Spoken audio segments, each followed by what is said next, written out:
Good evening. Welcome to Burning Saratof, an Actoroke campaign scenario storyline set in the world of Chaldea, right here on Gen Con TV. That's right. We play every Wednesday night. We have an Actoroke game. It's usually either me DMing Burning Saratof or Mike Boozer DMing Nearly Departed. Either way, Lex is going to be here. Yeah. Stuck with me. Yeah, come watch Lexi. We should just advertise that you're here every week, and it doesn't really matter whether it's me or Boozer. So the Burning Saratof game is, we use the Burning Wheel system by Luke Crane. I am your host, I'm your Dungeon Master, and my name is Peter Adkisson, my pronouns are he, they, and I am joined tonight by 2 players for now. That's maybe 3. We're supposed to have 35 minutes. 35, yeah, in about a half hour or so. Who's counting? Just a little late. I think we'll have another player join us, and we will let her introduce herself when she gets here. So, if you mind introducing yourself, go for it. Hello, I'm Jesse Keeter. He, him. I'll be playing a character named Televin Crane, recently created as of Monday. From Dorian, he's human. He's just a squeaky clean business magnate who is on the up and up and has 0 skeletons in his closet. Believable. Yes. I love it. That's me. All right, Lexi. Well, hello. I am Lexi. Still, again, and always. You can find me across social media as Lexi the First. My pronouns are she, her, and I am back as Farina Atta, my consul of the penal code. So she doesn't make laws, but she sure will get you for breaking them. She's a lovely person, definitely sweet, so warm-hearted. Everyone adores her. Very believable. Exactly, and she's also she, her. But yeah. Let's talk for a moment about safety. In my games, there will be no sexual assault or violence against children. If an NPC hates you, it won't be because of your skin color, your sexual orientation, or your gender identity. They might hate you just because. That might be enough of a reason, but it won't be one of those reasons. If a topic comes up that any of you are not comfortable with, let me know by using the X card, crossing your arms, or flagging me down in some way. If it seems easy to correct, we'll do so and move on. If it seems complex, we'll take a break, cool off, talk about it. If we can address problematic topics with lines or veils. Lines are topics that we will not see in our story at all. Veils are topics that can come up, but we will not get into the details. Sex scenes are a typical example of that. Yeah, we don't need the details of those. Yeah. Fade to black. And do you feel like you understand these tools? Yes. Mm-hmm. I forgot to ask before we started. Yeah, sure. Should I not be cussing? You can't use the F word, or There goes a third of my vocabulary. Yeah. You can say shit and ass and that sort of thing is fine. But, I am intending. I'm telling you this with my full heart. I am intending not to cuss tonight. Yeah. Well, whoever uses an F-bomb first has used it for the whole party. It's my understanding. I don't know if this is Twitch urban lore or what, but my understanding is that we're allowed 1 F-bomb. It's like the PG-13 rule. Yeah, the PG-13 rule. I actually see other Twitch shows where they're dropping it left and right. So I think this is actually more of a Gen Con channel. We try and keep it. I have definitely accidentally used up our F-bomb of the night unintentionally on streams before. We try to be respectful and not rush into it in the intro, right? Okay, do you feel like these tools are sufficient? Yes. I feel good. Okay, great. All right, let's charge into it. So I like to start Burning Wheel games with a review of beliefs. And by the way, we're going to be especially kind to Jesse tonight for about 10 minutes. It's his first Burning Wheel game. So, and the character is kind of new and kind of rough. That's okay. It's only my second. You say that like Lexi's second. So much more experience. You're now the guru at this table. I am the veteran Burning Saratof player at the table tonight. Yes, that's right. That's right, you are. Okay, so what I'm going to do is get ready here. I got my notes doing here. Okay, so let's start with beliefs. Jesse, what are your character's beliefs? And it's Televin? Is that how you say it? Televin, okay. Televin Crane. All right. We'll see how good the accent gets and how long it sticks. Oh, no. my beliefs are, and we've been sculpting Yep. these, we're trying to make them a bit more active. Yep. Okay. My past doesn't haunt me, I haunt my past. I will find who in the Senate has been undermining me. And manners will get me anywhere. I will gain an audience with Set. Oh. Indeed.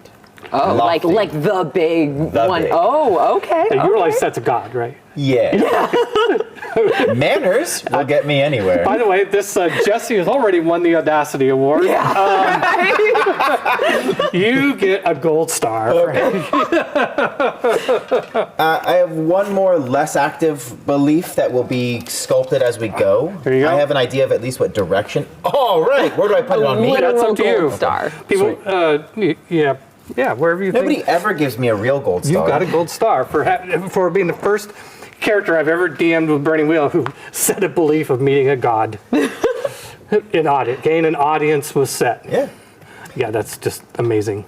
My third belief, which will make better, is going to be I always play fair. More importantly, I always play to win. In that order. But I think the idea is that as we go, we will define what that win condition is and make that more concrete and actionable. Yeah, that sounds great. Cool. Okay, yeah, that's right. Exactly what I would have said, except you said it for me. Which Well, I copied means everything you said on Monday. Well, in terms of making it actionable, so that's great. Okay, Lexi, your belief. Yes. Excuse me, I should say. Do you say Farina? Is that how you pronounce it? Farina, yes. Farina Atta. Yes. All right, Consul Atta. What are your beliefs? So her beliefs are, the first one is Set is the order needed in the world, and the actual part of that is everything she does, she serves Set with all of her actions and all of her motivations. Wow. Oh yeah. You gotta go through me if you're gonna meet Set. So I'm just already. putting that out there. I'm like the personal assistant. No. Justice is the only way to peace, and I intend on inflicting that on the laws of the land as much as I can through my position. Strong-handed What a justice. Well verb, played. inflicting. I'm intimidated. Good. You should be. She's very scary. You're lobbying for that will test against your steel test, aren't you? Yes. She, like I said, nice lady. So sweet, so warm. Her third belief is that people are inherently bad and selfish, and she believes that everyone needs firm control and guidance. Okay. Okay. So we haven't spent. So all of these beliefs need not right this moment. But I want you to start thinking about and preparing for for next session, or even if something comes to you during this game or right away. The beliefs. The reason they're called beliefs is because the game system wants you to hold these things really dearly, like a belief. The belief is a really nice, strong word in terms of like what you believe, right? Yeah. But it's also, in some ways, it would be better to call them goals. Okay. Okay, because a goal is like, okay, I'm going to go out and do this thing. It's very specific. If you've ever been in a work situation and the boss has gotten up and said, what are our goals for the year? It's like, well, we want to make $2 million in profit or whatever. It's all very measurable. And so I would like you to start thinking about like something specific that you can attach to these beliefs. Okay. In the future, or like I said, in the moment, so that we'll know if you've accomplished it. Okay. Okay, and you can have and I like to look at beliefs. This is one of the most discussed topics in Burning Wheel. Go on Burning Wheel forums. Everybody has opinions, and I'm sure if somebody's watching me from Burning Wheel, they're like, no. Anyway, but so this is a little bit my take on it, as much as anything. I see beliefs as being part ideology and part action. Okay. So you could say, justice is the only way to peace, and then an action is like there's a huge loophole in the tax laws, and I've got to fix it. Got it. Right? Or there's got to be, But some of this is a little hard as you're just learning Chaldea and you're learning the setting. It's intimidating to come in and try and figure out what those actionable things would be, given especially that it's such In a that high case, I level. do have 2 in mind already that I can kind of set in place. Because I did have Okay. some goals already in mind for her. I just didn't incorporate them into beliefs. I didn't either. Okay. For justice is the only way to peace. I'd like to say that she would like to make an adjustment to the laws where it's a fine or monetary punishment and turn those into actual like physical like jail time, corporal punishment type things instead. Because she doesn't believe monetary punishments are enough for certain people. But I'm so wealthy. So you want to change the penal code to Luckily, which is her job.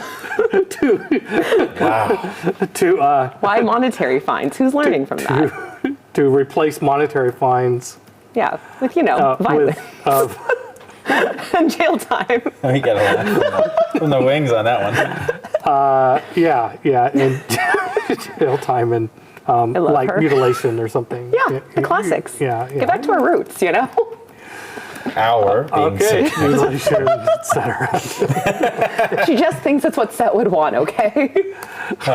That's why you're ideal for this position here. I love Wow. her. I mean, you're like as nasty as the one that Krnava fired. He had no idea what he was. Now, No, Krnava didn't here's make her many issue with him. mistakes. He had he made it into a show. He was like flashy, oh, we like to torture and stuff, and we're gonna make like a theater of it. And she's like, there's no theater of it. There's just mess up, get punished, move on or don't. What are we doing?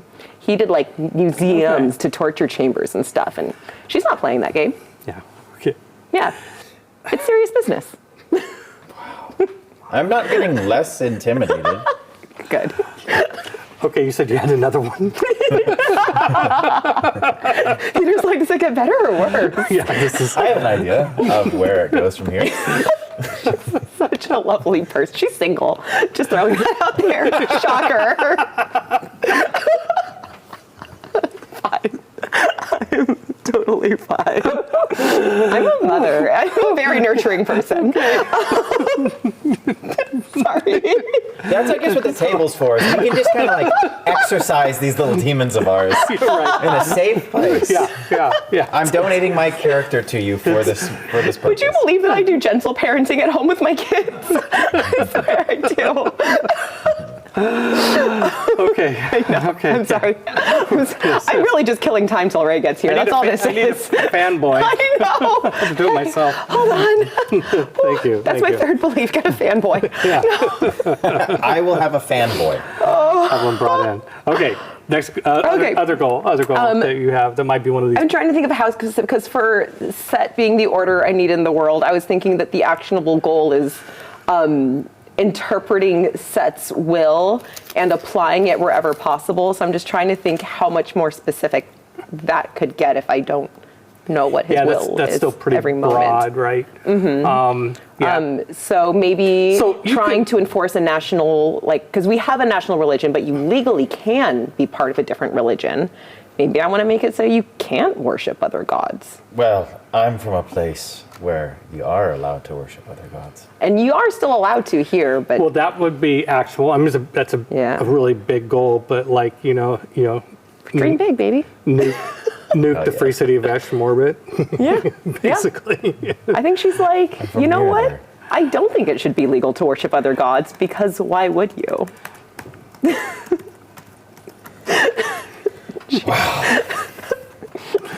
Okay. I just need you guys to know when Peter described this game to me, he's like, it's a little more serious, we want to go a little bit darker. I was said, bet. Yeah. Lexi's, where did I sign up? I don't usually. Let's go. Okay. Okay, so then for the third one that inherently people are Oh, pets. yeah. I think I'm going to think on that one because I don't want it to be too much the same as the second You've given me one. plenty, girl. Trust me. You've given me plenty. You've given me too much, actually. And I want to say that, in the last game, you were very much on rails. I pretty much didn't give you many options to do anything other than follow the script because you were with Hulsan. Yeah. And this session's going to start that way, but quickly change. Oh, no. So You're giving me enough rope to hang myself with. No. I think it's going to be fun. I'm a fun person. Yes, you are definitely a fun Lighthearted. person, right? Yeah, it seems like No, it. life of the party. So before we get to your first scene, I want to give you figure out how to slide you in terms of we have had we've had one cluster of three episodes, and then this is the second cluster of 3 episodes because we have 9 players in 3. They're playing in parallel in groups of 3. The so this is wrapping up the second cluster, second time interval. In the first interval, I let everybody, all the players, have a scene before Kradava, the emperor, was assassinated, and then they all got called to council, and then the first council meeting within the campaign time that we're playing out happened, and now we're in the session happens right after that.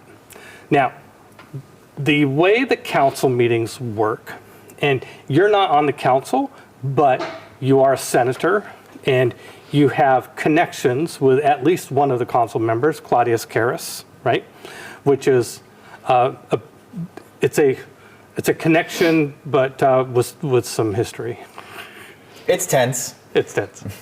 But he thinks it's fine, by the way. Great.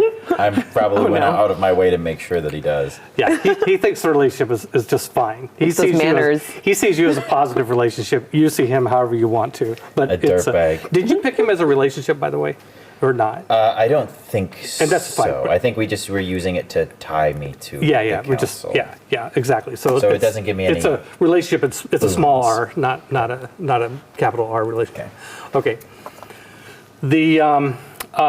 So I want to give you a couple of options here. I want to give you the option of whether. So typically in a council meeting, let's back up here. When there's a council of consuls meeting, all the consuls show. By the way, consuls are required to live in Saratof.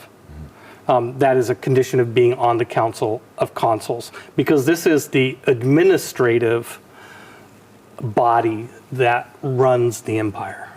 Okay, and it's a full-time job. The way Emperor Kradava saw it is like, this is a full-time job. You can't be like, a lot of senators are kings and patesses and warlords and jarls and what have you from all over Chaldea, right?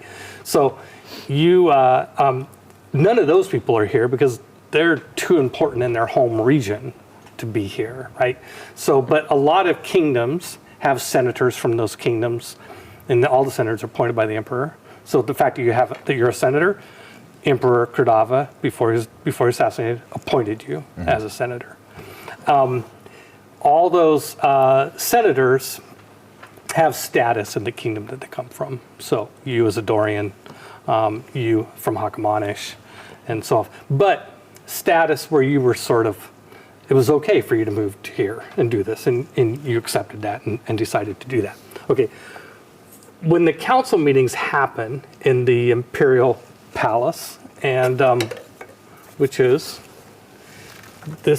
are the Imperial grounds, and that's the palace. When the council meetings happen of all these consuls, and there's about 20 of them, get together, each consul arrives with a retinue, an entourage of people, and you're actually part of the entourage of Holsan. Her boss is also on the council, and there's another consul whose father is on the council, and there's a dwarven contingent that comes in, and so on and so forth. So, as any senator who happens to be in town or lives in town is welcome to, as with the entourages, is welcome to be there. It's just when the council, the formal part of the council, they go off in their own room and they meet.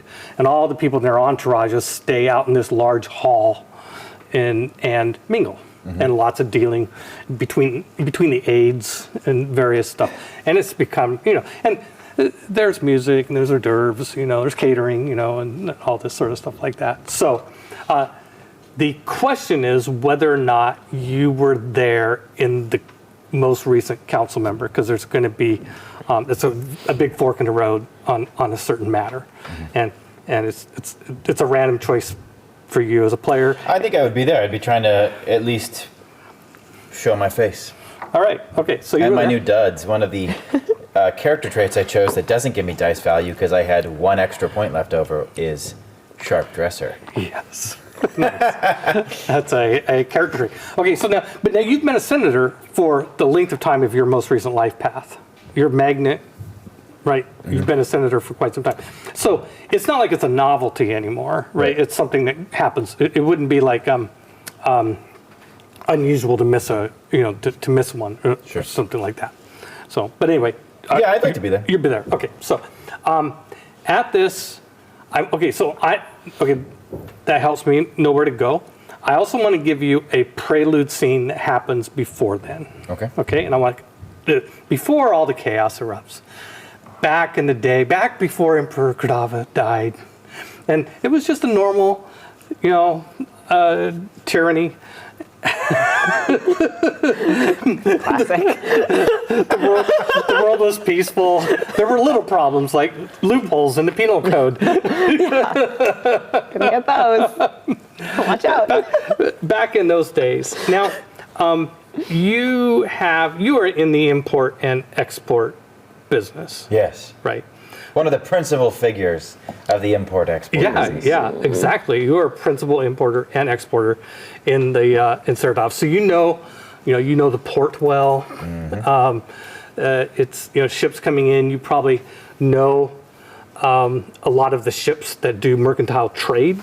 Like, oh, that Captain so and so is coming in on this ship, and this and this and that sort of thing. So. Actually, this can happen this will happen in the council. So when you have, I said I wanted before Krdava got assassinated. Okay, so before Krdava got assassinated.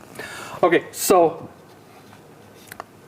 Claudius Carus, senator, actually a consul, imperial consul of the Great Sea, summoned you. To his office?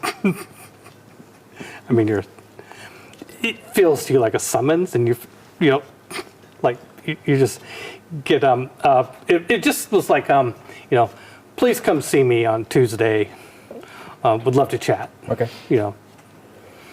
To like an official to the official office or like to personal residence? To his personal residence. Okay. Yeah. Yeah. Yeah. I would be there probably. Yeah. Which is fashionably early. Yeah, somewhere up in the Samata Paziat. This is all the nicer mansions and stuff like that. Okay. So you go to see him, and he's a pert. It's a my kingdom based on British England, post-Norman. So lines up with our sort of built-in Eurocentric things about lords and ladies and earls and knights and all that sort of stuff like that. It's he is very big, fat, corpulent guy. He lives well, and he's very cruel. I mean, Not cruel. not like this. But Less agreeable. Am I cruel or am I fair? Like, people have to break the law. I don't just go around hurting people. there is a difference. There is definitely in that way they are different. Their I'm cruelties. just. Yeah, they're. He's not just. He's not just. Says, hey. So you come in, gives you tea, hey. I'll tell you what I look like, Senator. I think, just so you know what's walking through the door. Perfect. Immaculately fucking dressed. Okay. No, there it is. There it is. Okay, now I gotta watch out. Poop. I said I wasn't going to do that. Immaculately dressed. Yes. High collars, Right. long coats, black long tunics, I think I'm me, but taller and more fit. But just like 6'5", 6'6", like a looming figure, long of limb. Lots of rings, but not ostentatious. Probably like black or stone rings. I always have a cane with me. It is exquisitely made, like masterwork, but it also is very subtle. I think everything here is designed to say like designer, but not theatrically rich. just enough stubble to be handsome, no hair, by choice. But yeah, I think I would arrive. I travel alone too, despite my position and my wealth. I think I would travel alone. But yes, pre-assassination, Saratof's pretty safe. Yeah. Yeah. But I think I would might make it a live in the same point. area too. I think so, because I forked up from manor, so probably Yeah. not in this neighborhood. As even in the rich neighborhood, I imagine that there's tiers of rich. Yeah, I mean, I'd be in the. it could be in that neighborhood. I've got a Okay. couple of people that have a villa, and Okay, cool. it's fine. The palaces are bigger. The actual palaces, like here's a palace. Okay. That's the emperor's mother. There's a couple other palaces out there. The Sibyl's palace, etc. I feel like I would just have squeaked in. Yeah. Okay, that's fair. Yeah, you lived in town for a while. Mm-hmm. Yeah, probably. Yeah, it's probably worth a lot more than you paid for it. Yeah. But I would make it a point to travel alone as a Yeah. Okay. like a try me kind of thing. But yeah, okay. So All right. I would arrive, just a couple minutes early. I mean, one thing you do have in content, one thing you do have in common with Karis is that he is also wealthy, likes the finer things of life. Sure. Yeah, probably more from a gluttonous perspective than a style perspective. But he has enough money to buy style. He just might not be his personal style. You know what I mean? Yeah. Like he thinks his sense of style is probably better than it actually is. But that's okay. If he's got somebody advising him, it all works out. Exactly. And he comes in. Oh, hey, my friend, have a seat. It's good to see you. And you as well, Karis.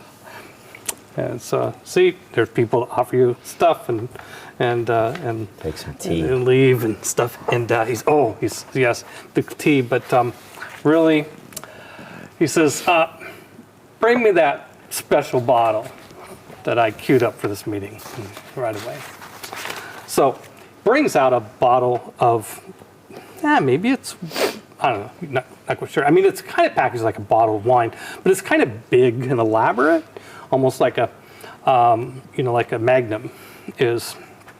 And it's got a weird, it just seems very different. Like, and you've honestly never seen anything like it. It says, and it has been opened before. There's a little bit missing in it. It's kept. And he says, you ever had Tanneluvian Vitae?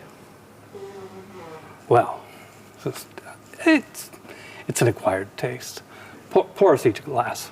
So somebody pours you each a glass and hold them up and like, yeah.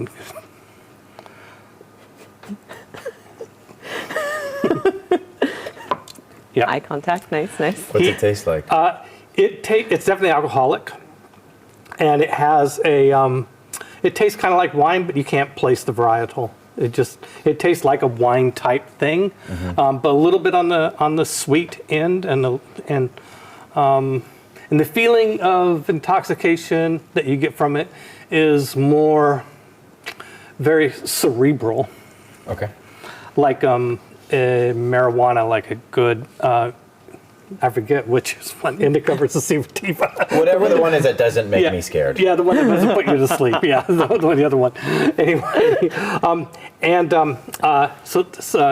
so I will say you've heard of Tanneluvians, but you're never, you just heard of them as a race of, an off-world race, a race not of Chaldea.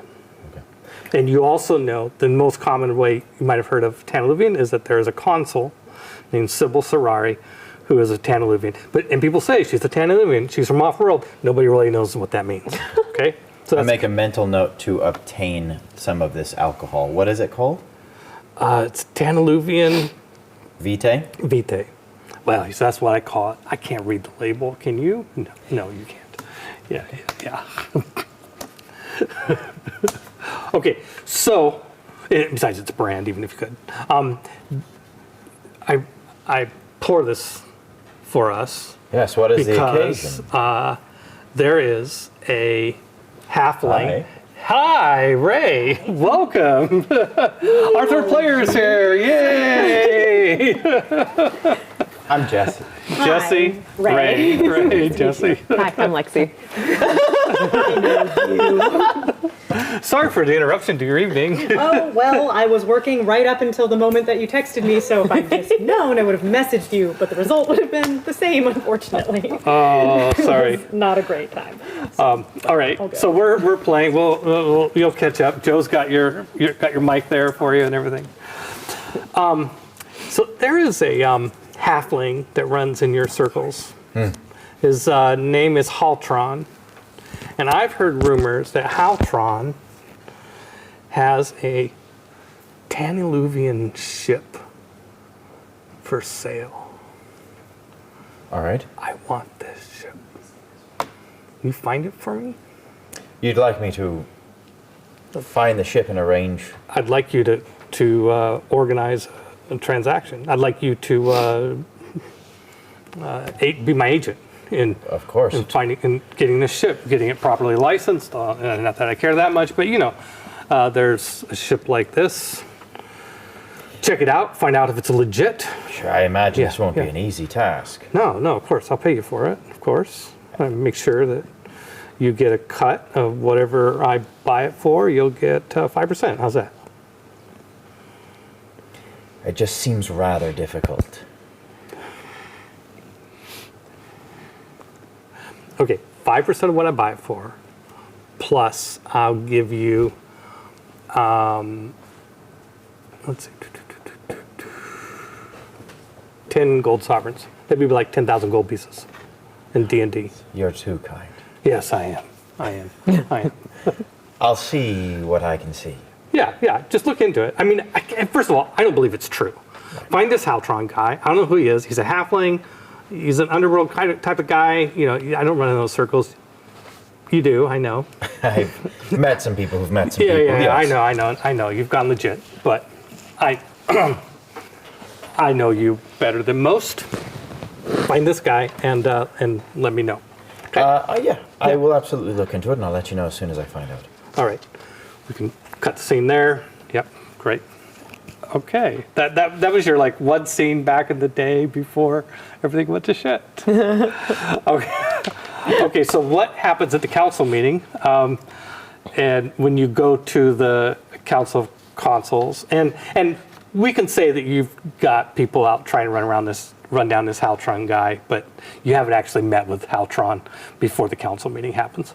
Okay, That makes sense to me. not to put words in your mouth, but I'm assuming that you would go out and try and get that happening. Okay, so what happens at the council meeting? You go to the council meeting, and by the way, the council meeting that I was referring to, now I said, do you go out or not? At that point, the emperor's died. So we're just kind of, I'm just skating past the most traumatic point in Chaldea history here. At the time of the council meeting, how long has the emperor been dead? 2 days. Fresh wound. Yep. Okay. Yeah, and it's We are all deep in mourning still. Yeah, so I imagine we are. I'm glossing over the fact that the world has been thrown into chaos. Okay. I'm glossing over it because for stream I've talked about it a lot. So for you, I apologize. Big traumatic event. World is shaken up. World is shaken up. Never going to be the same. Poignantly, the Emperor has these bodyguards called Drazeldar, which are these big frickin' monsters type of, and he's got 100 of them. They're stationed all over Chaldea. They guard places that are important, either keeping things out or keeping things in or doing whatever. Also, 40 of them are in the military. There's 20 legions. Each legion has 2 of them. He's got 20 of them that are with him at all times. Okay, so at this point in time, from the time he dies until the council meeting 2 days later, the word gets out that he's dead, and everybody's blaming the Drazeldar. That the Drazeldar turned on him and killed him. Okay, so that's the rumoring going around. You're outside, you're hanging out at the council meeting. Council meeting happens. Council meeting ends. Out come the consuls, and holy shit, things are like, people look freaked out. Council meetings are normally pretty tight-lipped, pretty stoic, are like coming out, and some of them are like pointing fingers at each other, and some of them are like, and people looking pissed. And I'm going to come back to you. because I've ignored everybody else. 'Cause I'll work the crowd. This is a perfect time. With your sharply dressed. This is a perfect time to start the little ramp up in tension around Farina. Okay, so you come out with Hulsan. At the end of that meeting, everybody, the mood has shifted, and a lot of people in the council meeting think that Set killed the Emperor, your Yeah. god. And Hulsan is pissed. I'm sure you're pissed. Oh, yeah. And there's really, everybody in the council meeting is either pointing fingers at Set or just staying out of it, right? You come out of it, and you meet with the Setite contingent, which includes Ultak. You might remember Ultak. Yes. He is the The Inquisitor. head Inquisitor. He is the one that's love even those. more evil than you are. Yeah. I'm not evil. I'm just, I am very word of law. Good. I'm glad we're getting all these clarifications on the record. Yeah. Now, he is sadistic. Yeah. He is like what you would think an evil god would have as an influential priest. Classic. And you're the sensible one in the room, right? Yeah. See, I'm the sensible one. I've never disputed that. It's just, I'm the sensible one. So, you guys come out, you join up with Ultak, and there's a bunch of scribes and aides. You know, there's probably like 7 or 8 other priests that are there. And Hulsan just says, wait a second, pointing to you and everybody else. Just hold on a second. And he goes and has a private moment with Tiamir, and nobody else sees what they said. He just goes over, talks to Tiamir. Tiamir is the Senate chair. Okay. Okay. Got it. Yeah. I'm keeping track. Yeah. We're doing great. He is the Senate chair and the chair of the Council of Consuls. Yes. Stefan Pokorny played him in the Yes. video. Which was such a joy. I miss you, Stefan. Just so you know. Yeah, we'll see what it's and he went over, he just told something to him, and then came back and told all of you guys, follow me, okay? And goes storming off to the Hootwire of Set, which is Cathedral of Set, kind of. Yep. And she is We had to- following along. No Yep, questions yep, asked. Yep. So you go in, and you go into this big pyramid. By the way, this pyramid is vast. I mean, you know, it doesn't look that big because it's next to the palace. But, you know, these are the 2 biggest buildings in the entire city. And you have lots of other buildings that are just tiny. Like, her palace is tiny compared to that, right? You know, this one only looks bigger because it's all the grounds around it. The actual building itself is smaller. This pyramid is vast. And you go inside of this pyramid, and it has all the meeting rooms and everything like that are like, so if you imagine a pyramid being hollow on the inside, but the hollow inside is smaller than the Right. outside. And so there are all these levels on all 4 sides of the pyramid where all the living quarters are, and churches, and the center empty space is the temple spot, which is the hallowed spot and stuff like that. Got it. And there is this like an altar that hangs in the middle of this, and it just seems to float there, and it has some sort of holy relic in it, and that's kind of typical for the important temples of Set. Anyway, he goes to his private. He goes to the most holy temple. And as he goes certain places, other people peel off, and you and Ultek are finally the only people that are following him. And he doesn't say a thing. He gets to his private, personal, the place where you don't go. Goes in, closes the door, never says anything. You used the F-bomb. I can't use it. No. It was an accident. Ultek like looks at you, looks at like. Do you have any idea what he said to Tiamir? What they spoke of? No, what happened in council? nothing good. But I don't know if that's for me to share. And she's actually going to go and she's going to knock on the door. Yeah. You're not supposed to do that. Yeah, she does it. This is drastic times. Yeah. Then nothing. I mean, this is where he goes to commune with Set. Right. But he could have given us an update first. So she's like, very well. Look, there may be some people, there may be an increase in doubters among the palace and among the people after an incident like this. Some evidence is going to come out, as I have no doubt it will, because of the loose lips that we have on this council and in this government. But we have to stay strong, and we can't be reckless. Yeah. There's part of him that's kind of like, ooh, okay.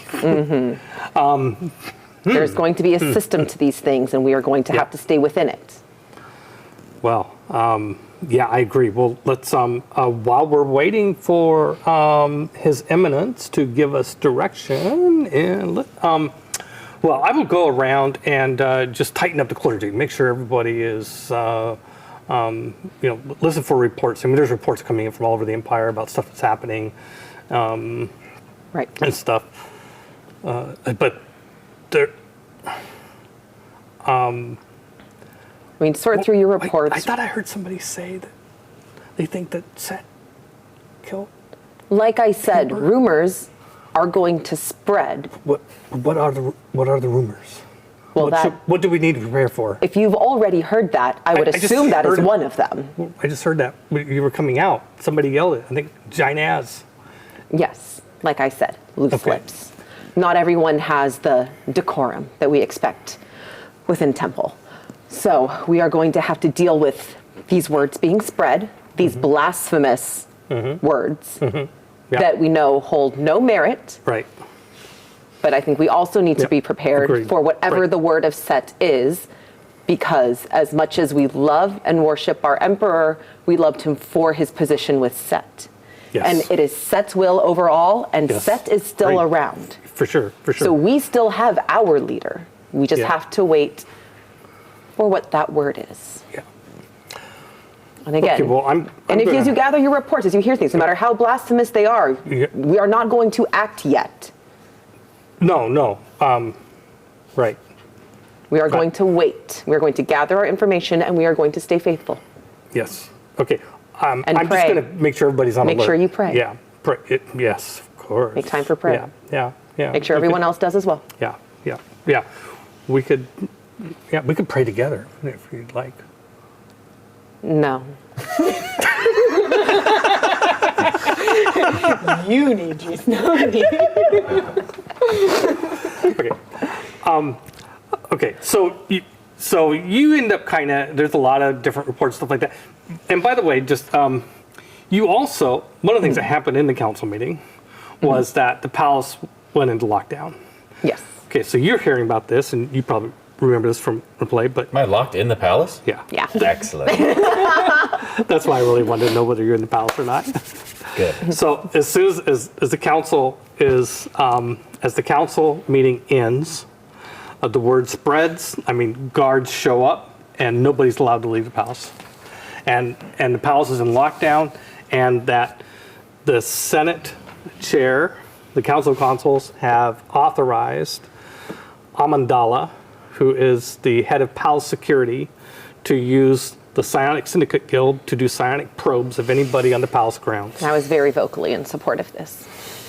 I think that there would be a Record. moment where I'm standing next to the door and I see the guards coming to lock down the palace, and I see a window in which I can get out, and I choose to stay.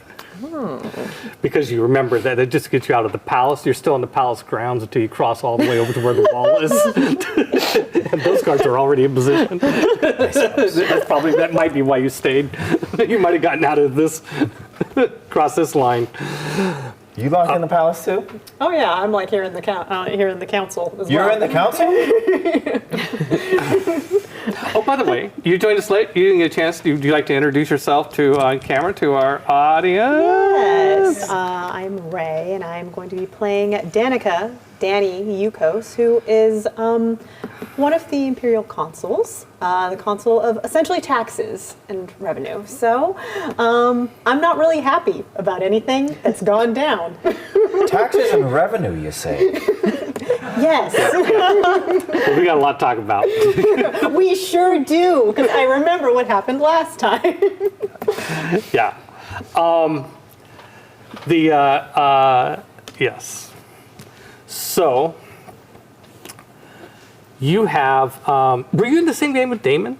Yes, the one where all of the money is locked behind it. Yes, You and Marcus were both in that same game, weren't you? I believe so. Yeah, because Marcus, okay, right. Yeah. Okay. Marcus had the stuff with the daughter and. Yeah. That was, just a second, These episodes are my driving podcast now. yes. Okay, so,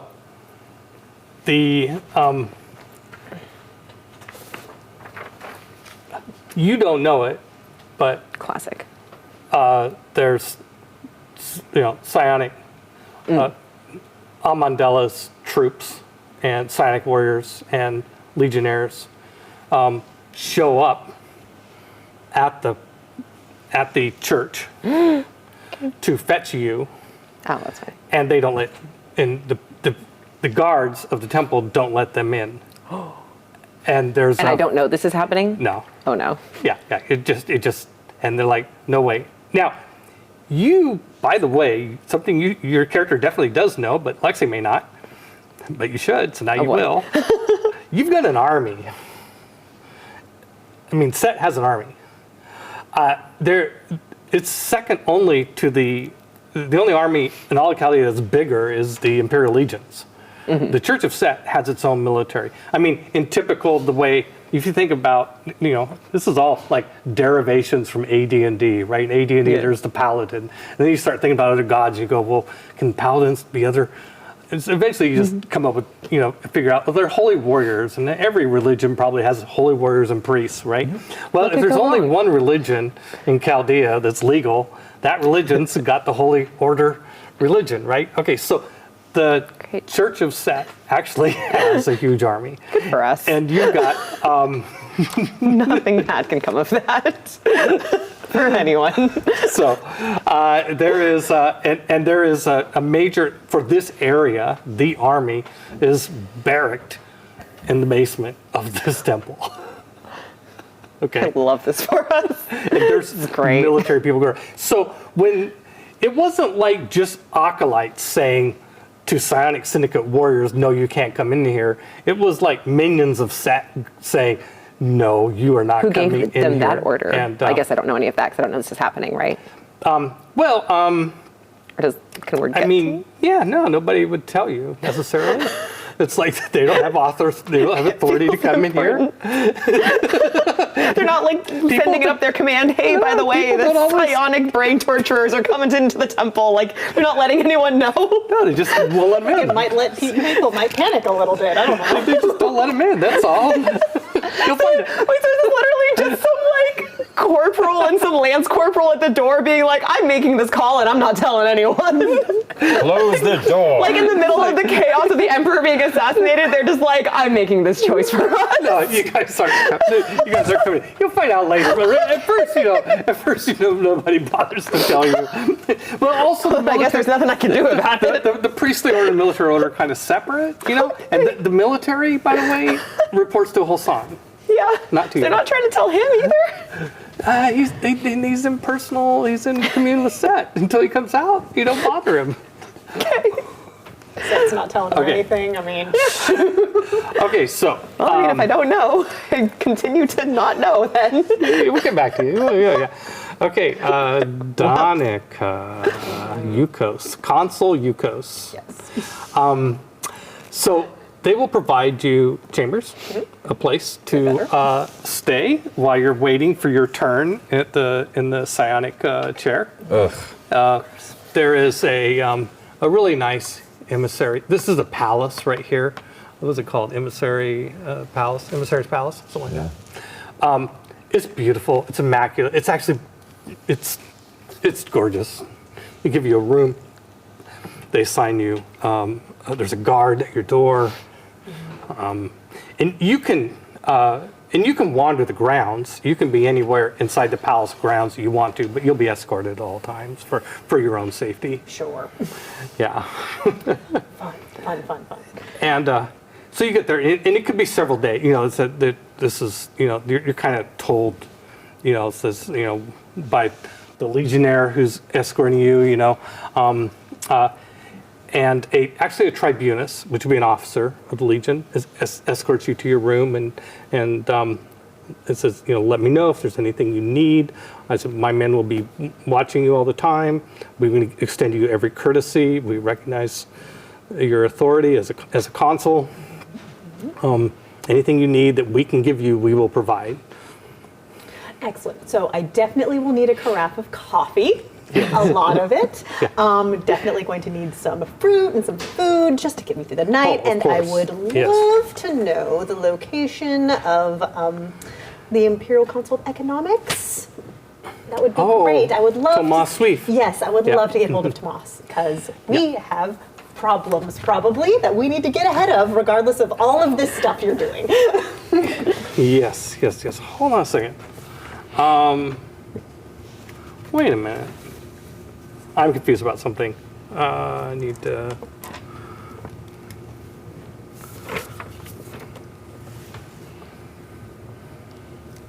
Council of Economics would be great because things are going to be weird and it would be really good if... Okay, I know. It's awkward. I'm going to take a moment to look something tagline up. for the Maybe episode. the Imperial Treasurer. Maybe I should get hold of the Treasurer as well. Grantal should probably be here. We need to talk about all of the money things that are going to go very wrong very quickly because of all of this. Or all the opportunity that comes from the collapse of an empire. Yes. That's not going to collapse because we're going to keep it together. It's like somebody's dead. I'm like, yeah, he's dead, but also economics roll forward. Like, I'm still here, so we're still good. here, and there's still work that needs Set to is be still done. here. Okay. So I'm a little confused about something. So the session with Damon, with all the stuff that came up about the economics, Feldspar. The one I was in with Damon is the one where it was first revealed that the door to the Dwarven vaults has been locked and sealed. But that's the one that I was in. Right. But your player doesn't know this. No, absolutely Right. not. Okay. There's another conversation that. Okay. No, never mind. Okay, I figured out why I'm so confused. Okay. No. I'm trying to get hold of Yeah. them just because money's my thing.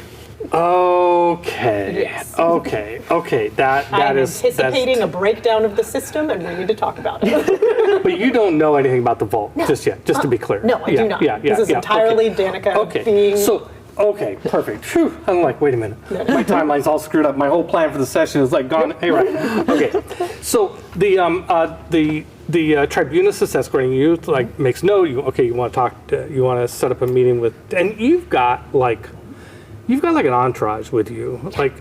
We haven't talked about it much, but like when you go to console meetings, that you've got a couple people from your staff are there, aides, people to take notes for you, people that if there's some last minute negotiations that need to be happening, people that are gateways for you. So you have people that can go see these people. And Tomas has people, and the dwarves are all like, they're always huddled together like dwarves do. But anyway, so.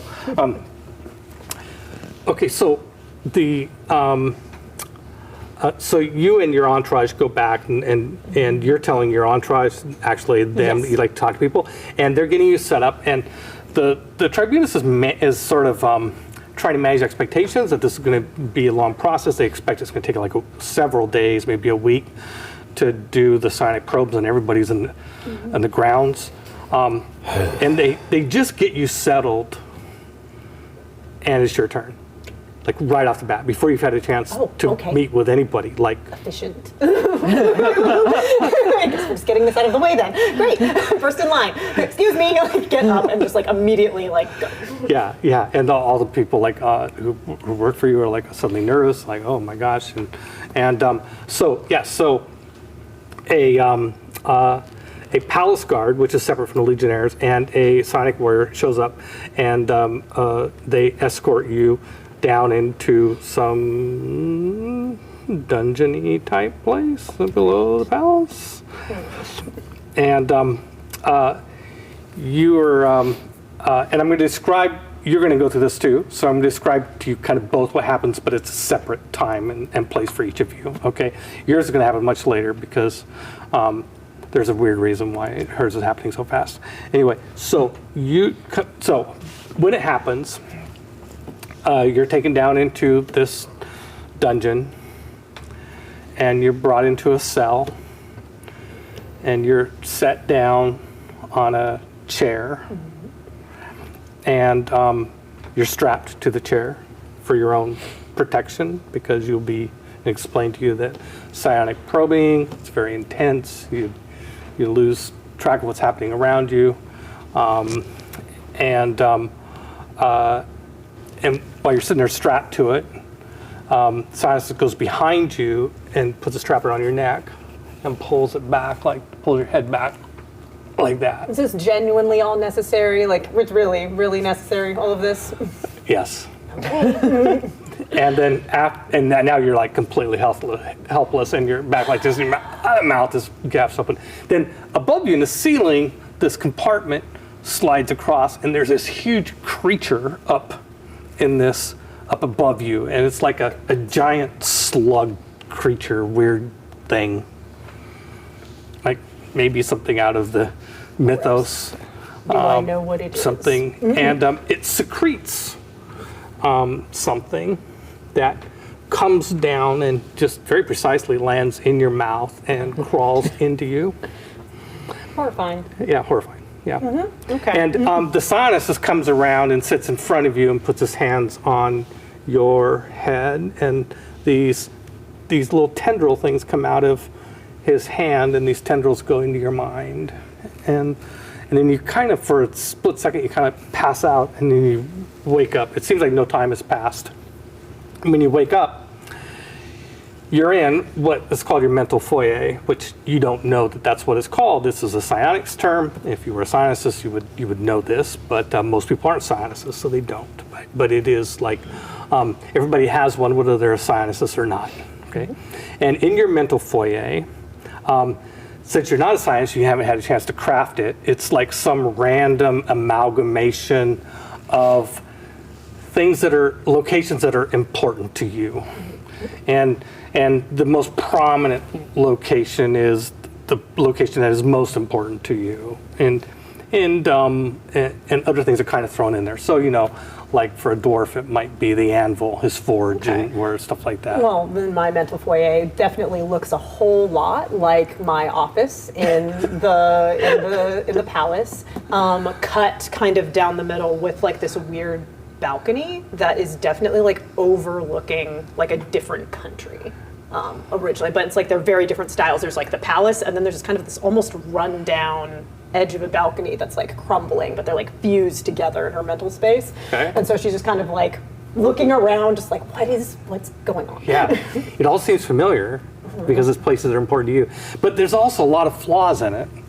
Like if you knew what you were doing, if you knew about psionics and knew about your mental foyer, you could come in here and make this place look a lot nicer, right? But you don't. And so like there's ink that's expelled, and there's garbage on the floor. There's holes, places where there's just not something there, right? It doesn't have to match Euclidean laws of geometry, right? It's just like this random thing. Now you were here also, but we're speaking to both of you, but in separate scenarios again. You are here also, but the you that's here is completely rational. It is your governor. It is the part of your mind that ultimately makes decisions about your life when you're in a rational space. And then in the course of this encounter, other aspects of you, other personalities that are the extremes of the competing personalities of your psyche, come through, And so it could, including your child, including the person that takes over when like really got to get the work done and like got to be tough and got to go out, sort of the Superman or the Iron Maiden sort of version of you, right? And then there's the now Danny is asexual aromantic, correct? Yes. Right. So I'm going to say there's not a lover, but there would be like you. So like the lover version of you is there. There's some different personalities that sort of make up your psyche, kind of come in and out of the picture, but to the extent that they try to ignore the Taxian, who's also there, Taxian just ignores him, and they seem helpless against him.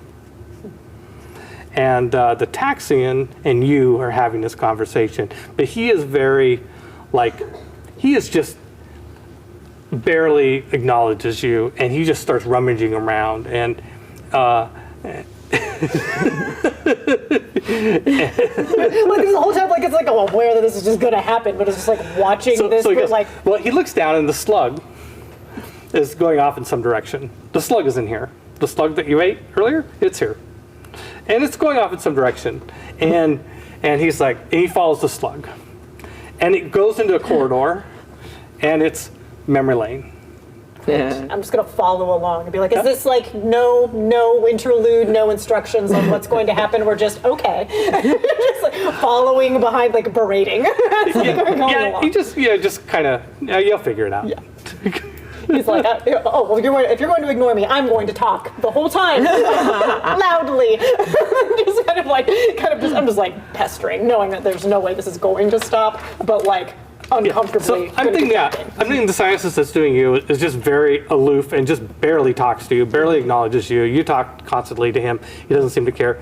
I'm going to say the scientist that's you is just insulting a lot. Like he's just like sneering. He's like really enjoying this, and he's just kind of laughing at your discomfort. Sure. I think on the walk down to the dungeons, because this is a place I had never been in the palace before, Right. I would be making a mental map of everything that I'm seeing in this place, including the dungeons. And when we're in my mind foyer, it would be an alley that would be the first place I'd ever had something stolen from me. Like the first time I ever got mugged, I would have been young. First time. First time. And it's like the defining moment of nobody takes what's mine is happened in that alley. I think that so much of my journey was based in that moment, that would be where we were. But if this person's insulting me, the first thing I would say is, this isn't real. Oh, this is very real. I would try to grab his face. Yeah, it just kind of goes through. Just goes through? Yeah, you Okay. just can't get through. Okay, then once that is established, then I would say, all right. Says, we're going to find some interesting things here. Follow me. I haven't memorized your name yet, Televan. I know, I got confused with Tanaluvian because I tied it to your story. Televan. Follow me, Televan. We're going to have we're going to find such delightful things. You're looking for... I'm looking to see what your connection is to the Emperor's death. I'm sure I will find it. Well, there isn't one, but I assure you, if you use anything else that you find, and I won't stop you from finding it, but if you use anything else that you find, I'll destroy you. Oh. You probably wouldn't even be able to find me. He goes, so down the memory lane.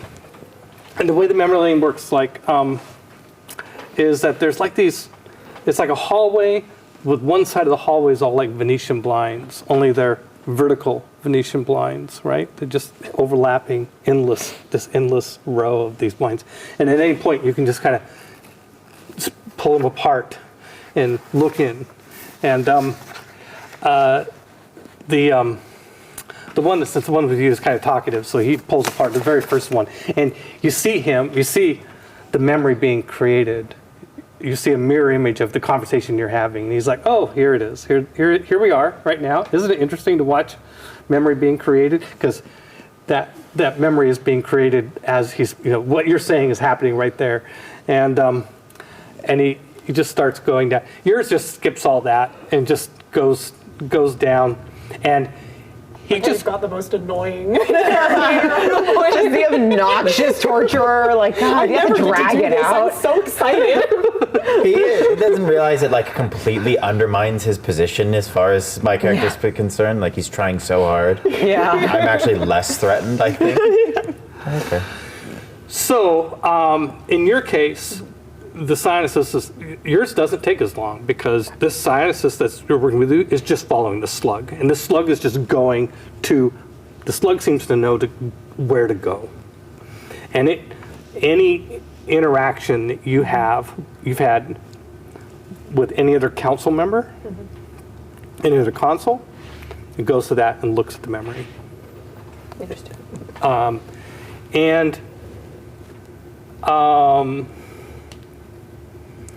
Maybe a couple other people that we haven't even invented yet that are NPCs that are on, like, it's like he's got a hit list of people that he is interested in knowing if you ever talked to this person, and if so, what happened, and so on and so forth. I am going to try to make note if it seems like there's a pattern of consoles, like if there's ones that are focused on Any particular... console. No, any console. Any okay. console. So, yeah. arbitrary. And it's like, I'm so sorry that you're going to watch me drink coffee with with Carl. Sorry. yeah. Hope you like math. Yeah. I hope you like me just yelling at people about taxation law. For hours. There's a couple of people that aren't consuls that like intense meetings that you might have had with countries that are like your department interacts with with revenue departments in countries that are not necessarily loyal to the emperor at all times, like the problems you've had with Tavia. Oh yeah, that was Right? trying to address those problems very Yeah, directly. you've never. last Yeah, time. so like he takes note of the conversation you have with Zune about Tavia. Yep.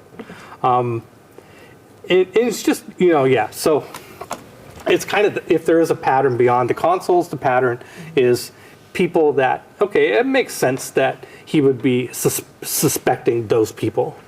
Okay, your Sinus is a bit nosier. Like What, do I get his name? no, I'd like to file a formal complaint after this. he doesn't. He never introduced himself. My torturer was very you can unprofessional. come away with a very good mental image of what he looks like. Yeah, I'm gonna make sure that Yeah. I'm clocking every feature. And the secret any sort of interesting phrases that he might like to use. Okay. Okay, so yeah, but no, you don't get a name from him. So there'll be points in time where the slug just goes too far, and he just can't help himself. He's just like looking in different places. What a poop head. just and also, of course, he's going to go back far enough to learn about some of the things you'd rather people not know, and then he gets really interested. Like, yeah, like. I like to think that I would have had one direct interaction, one intimate interaction with the Emperor. If I could have one, I'd want it. Oh, for sure. Okay. He appointed you a senator. Sure. I just mean like Yeah. a private moment. Oh, yeah, yeah. Well, sure. Even if it's in a room you full of do people. something for him, right? Yeah. Yeah. I would have been so- a moment where we would have had a minute to connect without needing to be public about it, even if we're in a Right. room full of people. And Yeah. I would have kissed the hand. Yeah. And when I let go, he would have had a small piece of paper that I had slipped sleight of hand into the hand. Right. And it would have just said, anything you need. All right. Perfect. Well, and now there's a random scientist in the guild that knows about this. Yep. Yeah, that can't go wrong. Right. That's absolutely okay. And by the way, the emperor often held a very fluid court, Okay. where, by the way, the emperor he has a throne, and there were formal occasions where he'd sit in the throne and be all, "I'm an emperor sitting on a throne" type thing, and he did that well. And it's like, okay, cool.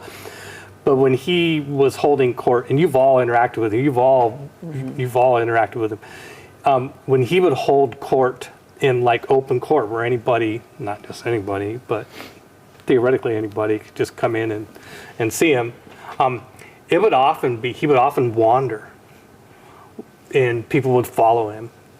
Or, if you came to see him, if you just stood still, he would eventually just get to you and like, hi, and not hi, but it'd be like, always very serious, but very calm, very like by the book, very like, we're going to do this and do that. Very fair, for lawful evil. You rarely saw him be that evil, except in executing punishment. You would have liked this part of him. I mean, when it came to executing punishment, he often personally executed people. Good for him. Personally? He's a gangster. No, he would personally execute people. Okay. And then below the palace, there's a lower level, and the floor slides by, and there's like a sand pit thing, and he'd jump down and go and kill somebody who deserved to be executed for like a big high crime, and people in court would be like, and when they couldn't help themselves, they'd have to watch, right? Right. Then you golf clap. Yeah, and they'd take their blood and offer it to Set, and there's a big statue of Set there. As Seth deserves. Yeah, I see nothing wrong with this. yeah, no, you're in the right place. And he also, by the way, just to ramble on a bit, there is a place behind the palace called the Hall of Reliefs. Mm-hmm. This is a hall in the classical sense of the word. It's open air. It's just supported by, kind of if you look at the Parthenon, right? It's just supported by open air, by pillars. Mm-hmm. And the floor of it is maps of all the continents. I got you. Oh, thank you. It's, it's all the maps that I have over there underneath. All the maps of Chaldea are in mosaic stone in this hall. And it's all covered with sand. And Well, so Megan's often, character loves that, I bet. yeah, she made it. That makes sense. Yeah, she made it. Yep. Yeah, and so he would often have court back in this palace, and these guys with brooms would follow him around. And if you're like, oh, we got a problem over in, wherever, Nikkei, go over there and they'd sweep off the area and they'd look at the map of Nikkei while they're talking about it. And then you walk. So you never see all of it at once, but if you were in court enough times when he was back there, you'd see all these maps. Anyway. Okay, gotta go. We got a lot to cover. I feel like I barely got started. Okay, can I cut both of those scenes? Mm-hmm. Yeah, okay. And I mean, these are intense scenes. I could do a whole session just based on these, but I just cut on Danica. I've been looking really irritated. I was like, all this is going down, just like Still just rummaging about, huh? things I need to do while we're doing this. All right. Yep. At least you guys made your torture appointments. Some of us didn't get our emails.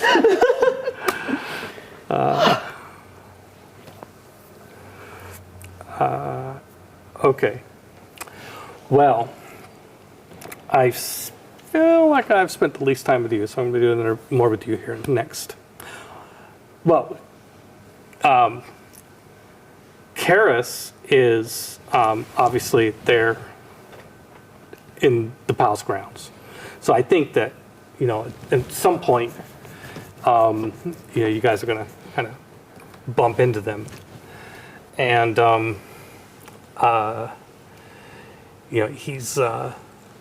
he's going to tell you, you have a lot of import. Your business relies a lot on ocean trade, right? Imports, exports? Indeed. Would this be before or after my interrogation? After. Okay. Oh, wait. No, before. You go late. Okay. So to see. So I'm also staying in this palace? Yep. Okay. Yep. Yeah, indeed, Karis. Indeed. Yeah. You are, I think this is going to be a problem for both of us. Emperor gone. I don't know what the Tritons are going to do. So, Peter to Jesse. One of the kingdoms of Chaldea is called Tritonus. And it's straight up Tritons that rule it. Okay. It is, and most piracy historically was backed by the Tritons. So they're, and you can imagine how bad that would be, right? Yeah. It's tough dealing with people that, if you're a ship, and there's people under the water, and you're not. Aquatic races are pretty bad They're news. pretty good at piracy. They're pretty good at piracy. We don't need to breathe air. You do, so. Yeah. I'm expecting that we're going to, well, it's going to be a complex situation. It's my responsibility, I know, to deal with the Great Sea, but let's face it, it was only the Emperor's existence that kept the Tritons in line. And so it's not like he came to you with this. It's just like you guys, the two of you, since you know each other, you end up hanging out a little bit, and he's just like sharing. He's just telling you this, like it's almost like he's being a confidant, like because he thinks this is a positive relationship. Karis, have you any plans? Or perhaps we could try to reach out ourselves? Well, we could go to the embassy, the Triton embassy. I'm planning on going there. Maybe you'd like to come with me. I think that sounds smart. Great. Well, as soon as we get, well, we might. I don't know. Would we be officially leaving the palace grounds if we went to their bunker? Now, Karis, Yeah. I've some experience carving a path through troublesome waters. I don't know that we'll be able to walk into the Triton embassy and ensure that all shipments to the Empire are taken care of. It might be smarter for us to come in with a small ask. Let's say certain business interests to start. Yeah. Have a little protection, earn some trust, share some profit. Like ours. Yes, Karis, please try to keep up. We would extend this olive branch and ensure that the people who took care of our ships in turn are taken care of. And then we can build from there. And if we're the bridge for others to get protection, I imagine that there's some benefits to seeing those relationships solidified as well. Yeah. Let's get off the top. Yes, Karis. Yes. Yeah, this is Maybe before the sinuses. perhaps Yes, it's such a good relationship. Perhaps, if you don't mind, I know that you've so much to think about, so many plates spinning.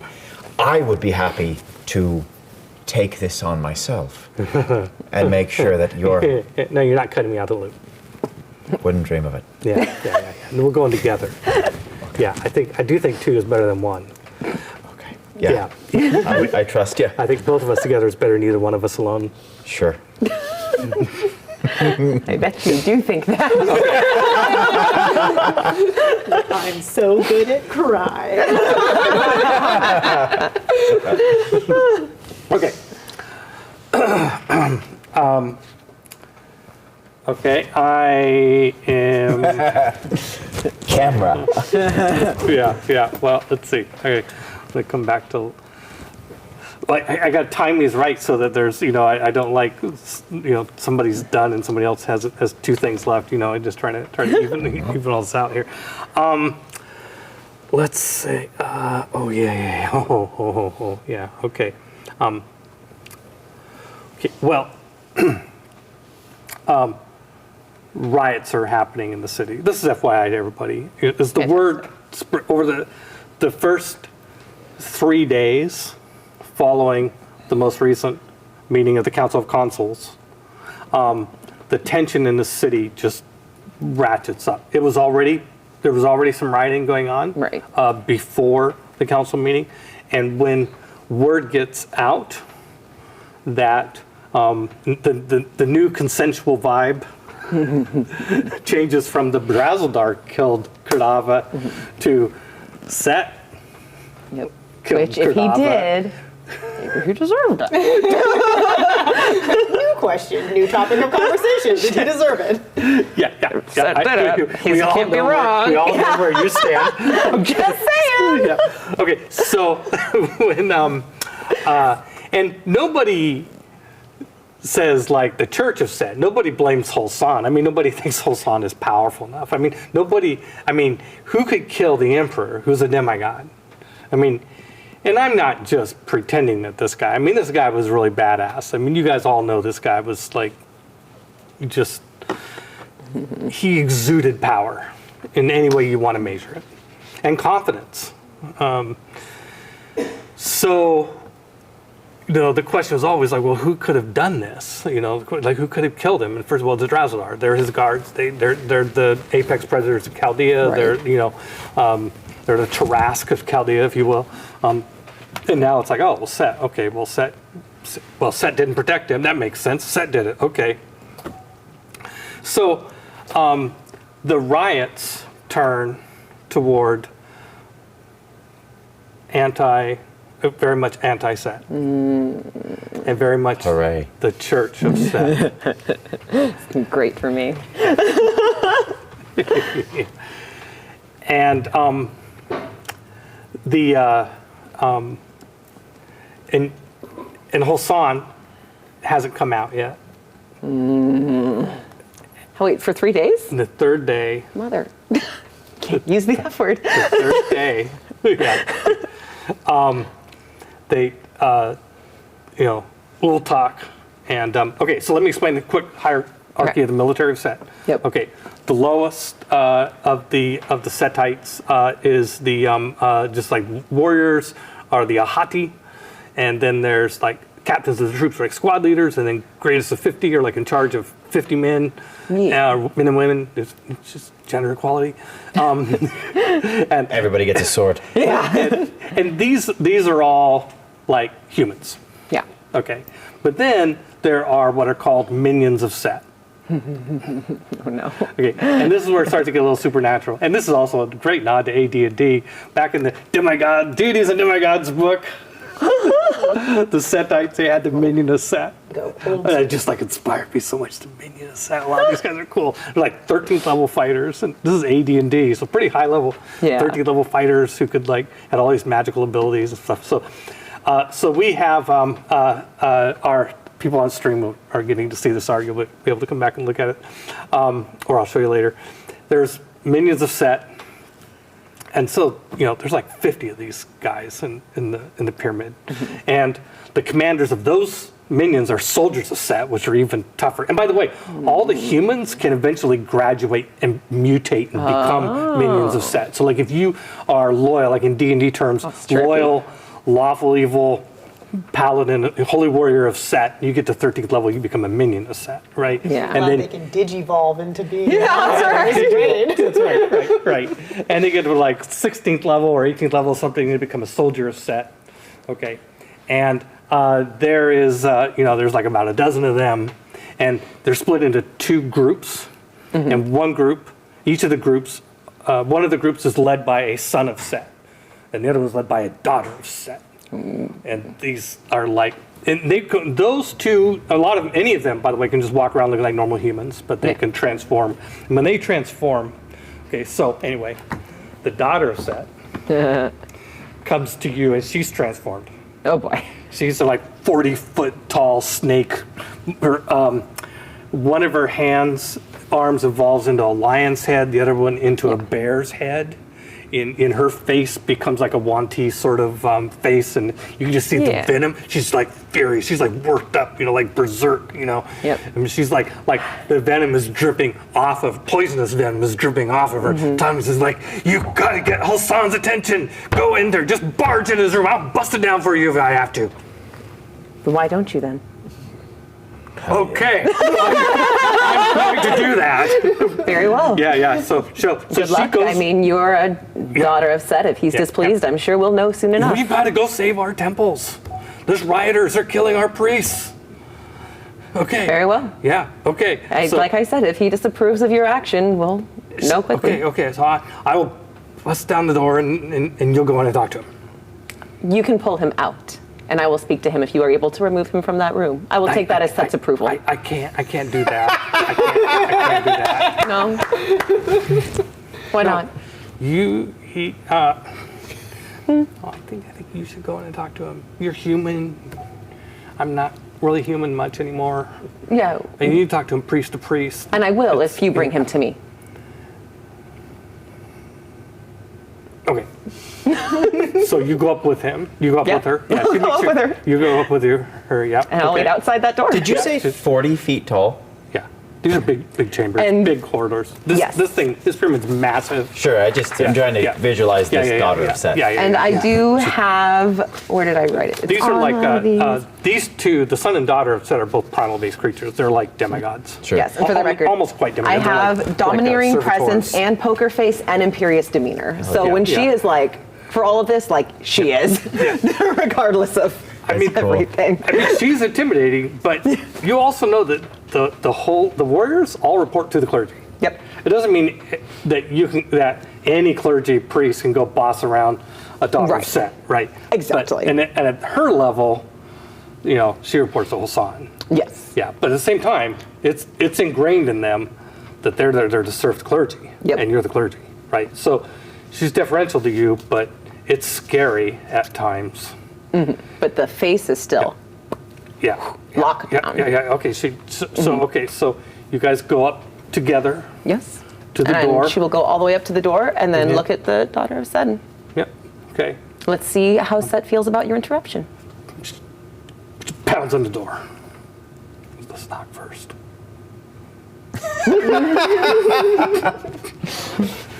Okay, she's just like, boom, backs the door in, and then pushes you into the room. I mean, you could try and resist. You could you can't I'm physically not strong. Yeah, I'm not. but you could try and dodge out of the way if you wanted to, or you just. I think she'll just fall into the room and just be Yeah. like, well, I'm here. All right. Yeah. What do I see? Do Yeah, I and then see? she closes the door. I mean, actually, kind of glances and closes the door. And the door closed? Did she like bust it open? She had to pick it up off the floor and kind of adjust it. Just kind of like sets the door back in the frame. Most awkward giant demigod creature that has ever been.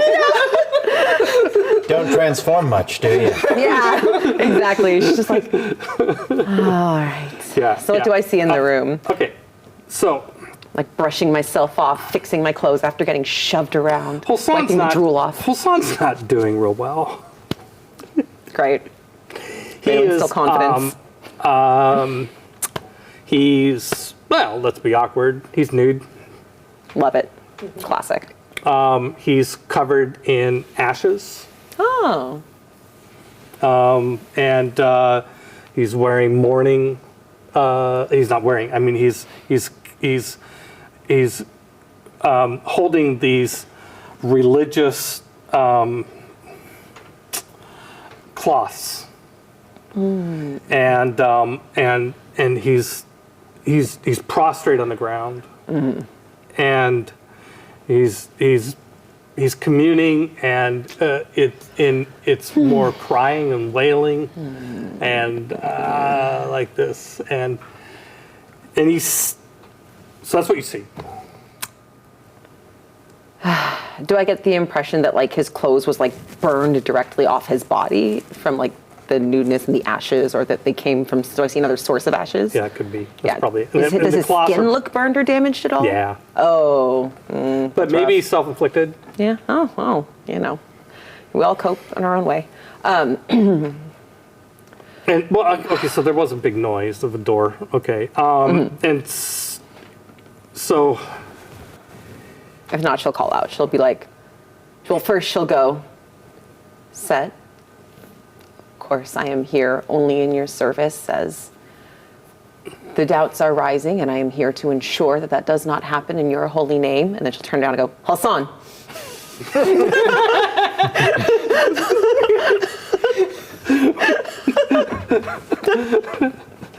so so you don't feel anything from Set. Great. Love that for me. Yeah. Okay. If you want to push it, you can try to invoke him and some. Let's be clear on the rules here. Yeah. There's a couple things you have to, in terms of as a priest, and what can you do in sort of supernaturally. There's basically two things. One is a miracle. You perform a miracle, you use your faith, and you basically kind of describe what you want to happen, and you test. And I give you an ob, just like any other test. Yeah. And it's a faith rule, and you succeed, or there's some penalty for failure. Okay. Okay. And that you can basically you could pray for almost anything to happen you want, and it's just obviously Parting the Red Sea, yeah, like exactly. The bigger the thing, the bigger the ask, the bigger the ob. Right. The other thing that you can do is you can invoke his name. You can.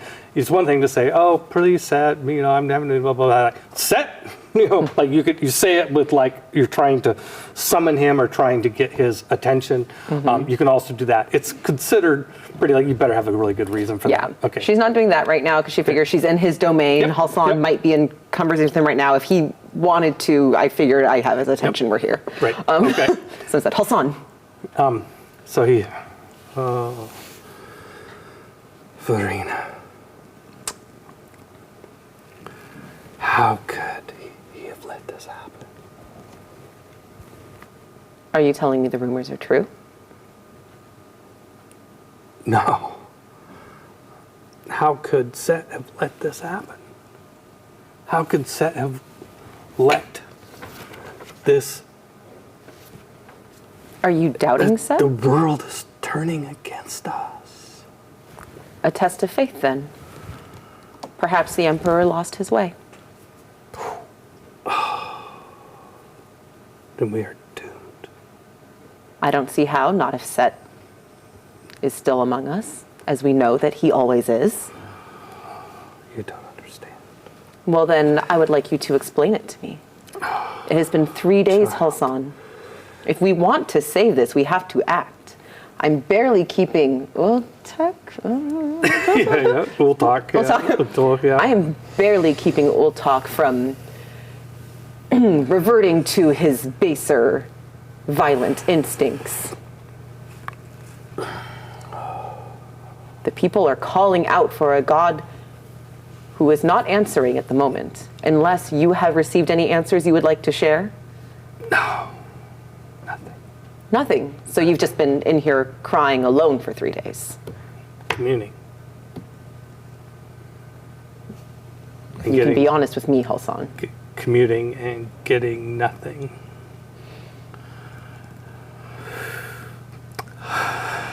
Then a test of faith it is. Leave me. No, not at this point. No, we're past that.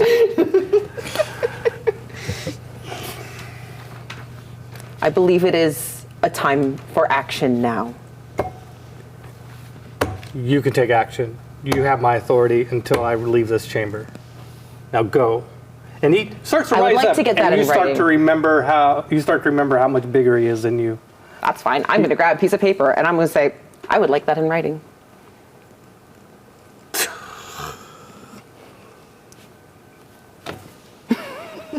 He's barely holding it together here. The rules are changing and we must, You when write they it. come down on us. You write it. Very well. Waste no time. I, Halsan, give Farina Atta full authority to act on my behalf and the half of the Church of Set. Sign. How did this happen? Crying. Sign this legal document. Do it. How did this happen? How have you forsaken us? We don't know. How could you have let this happen to us? He grabs a document, reads it real quick. Did you include the part about until he comes out? Oh, of course. Yeah, okay. That was Peter to Lexi, not Oh, yeah. asking you. yeah, okay. Yeah, until he comes out. Actually, I don't think Yeah. she did put it until he comes out. Oh, they says, he writes it in. All right, until fine. I come out of my chambers, or until With I clothes on. am done communing with the Almighty. And then he kind of shakes when he says Almighty, like he doesn't believe it. And then signs his name and gives it to you, and have somebody fix the damn door. As you wish, Halsan. Yes. Right away. Okay. Wouldn't want anyone to see you like this anyway. A giant creature on your exit. Opens the door for you. Yeah. She just kind of like wipes off any ash that may have fallen on her clothing. And takes the document and exits. And is the daughter of Set still there waiting? Yeah. Excellent. Okay. I have the signed documents here. I would like you to spread the word that I will now be acting on Halsan's behalf as he is deep in communion with Set.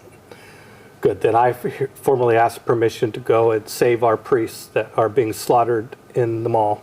Absolutely. Take as many as you need. We will have to have our people saved. And we will need to remind everyone that the law still stands. Set still stands. Now, I want you to hear me, though.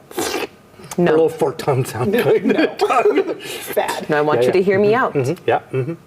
Quick deaths, and only on those who are acting, not on witnesses, not on bystanders. We need people to spread the word.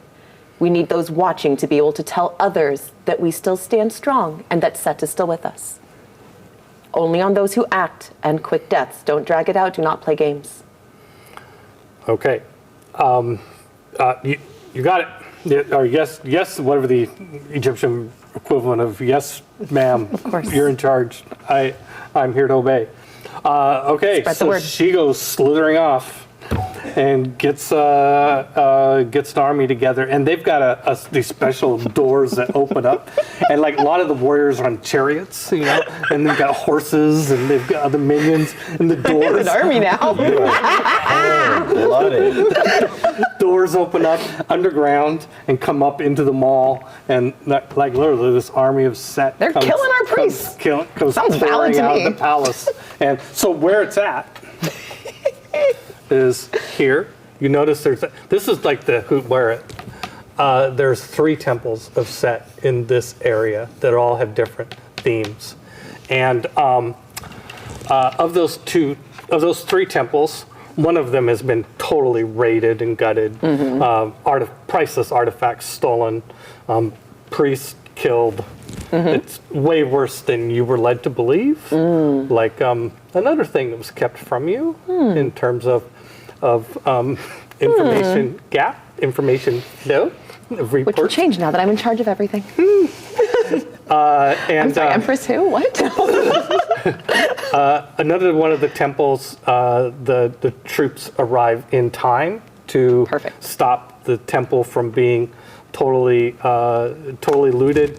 There's and are they consistently reporting back to me as well now that my leadership has been established?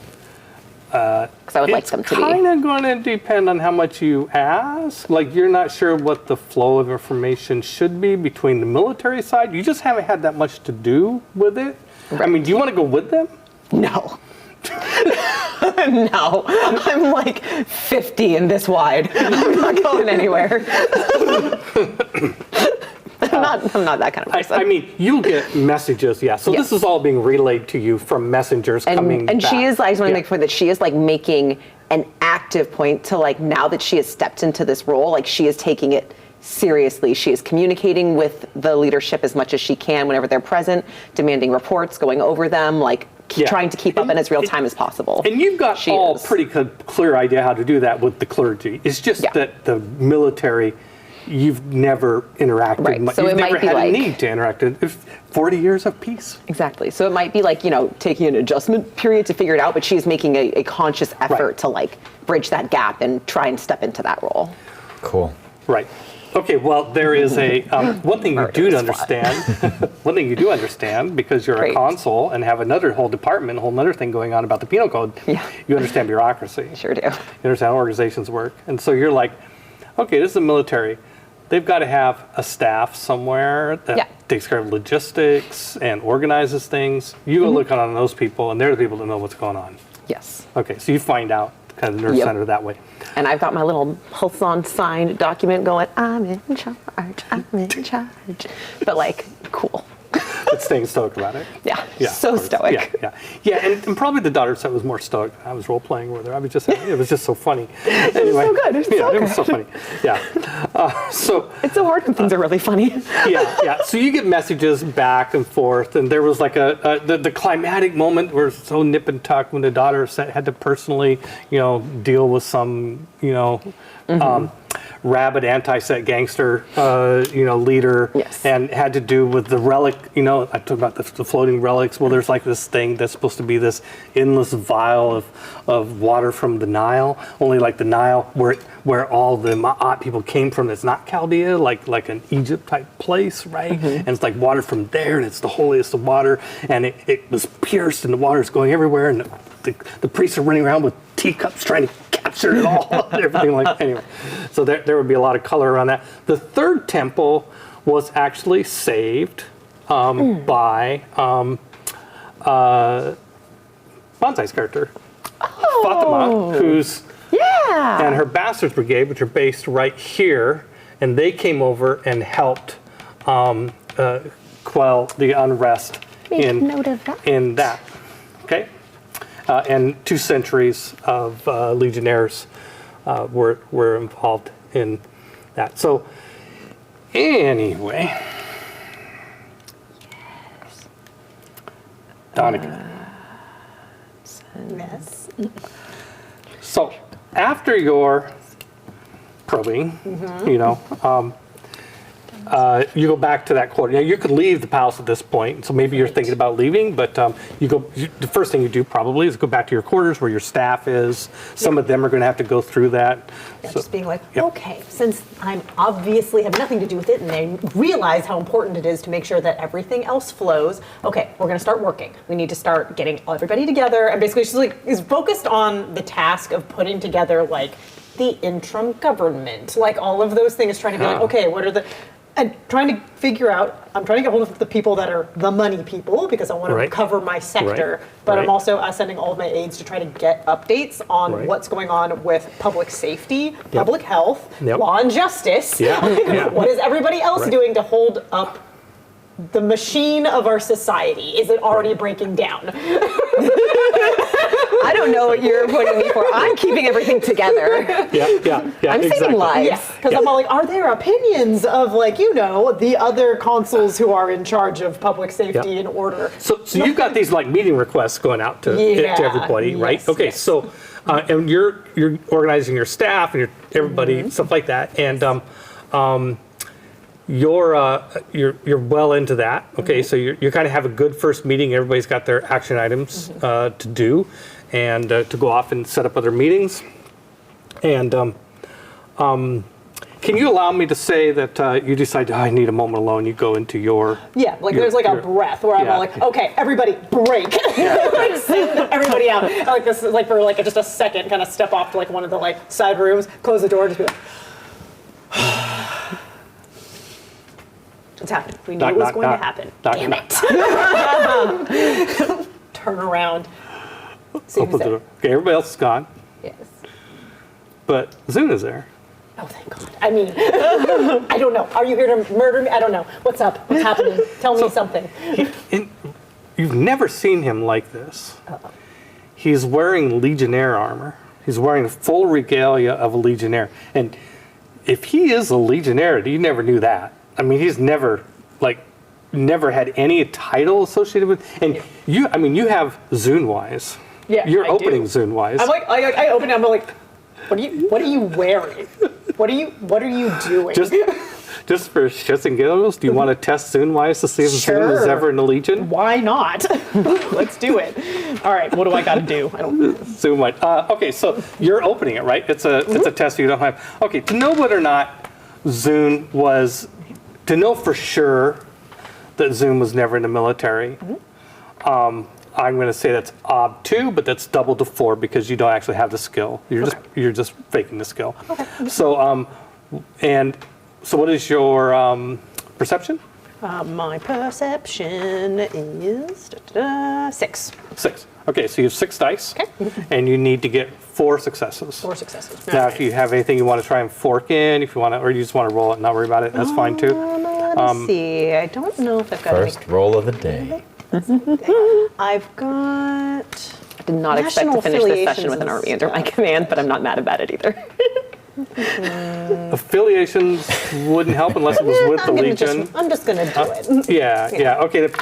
Yeah. Okay. I've got Wow. That's a hot roll. success right off the bat and 2 explosions. So I'm gonna leave the explosions there and roll them again. Okay. 2 So more. whoa. You already have 4 successes. How many Yeah. successes do you have? 5, 5, 6, Okay. 6. Then you already met the test. Cool. Oh. Is it just 5s Two. and 6s? 4, 5, and 6s. You had a 4 as well. Oh, didn't yeah. you? You Oh yeah. Okay. Then yeah, I have more than 6 Several successes. Yeah. Okay. So yeah. And, This and is by the my way, if you second were test gonna, in Zune-wise. if you were going to open the skill, it's called, and to explode 6s, you would have to spend a fate for that. Okay. All right. So- Just you have an entire skill and just anyway, like this that's okay. person. I talked to him last time, so I actually did do a test, and I Yeah. succeeded Yeah. last time, so this is my second That's just like success. second success. This dude specifically. I'm like, Yeah, looking she wants a looking wise him up skill and about down. Zoom. I just love that, so I had to give you another chance. Right. Okay. So he's wearing a Legionnaire outfit, right? And What is this? can I come in? Yeah. Yeah. Okay. So he's like, oh, I got some people with me. Can I come in? Yes, it's like not a big room. I'm like, I suppose. This palace, all the rooms are big rooms. Okay, this enormous room. Getting So this human, who you have no idea who he is a robed figure, like a noble of some sort, but nobody you've ever seen before, follows him in, and also a couple of people who just look like okay, they're well. One of them is a wardrobe, like a seamstress.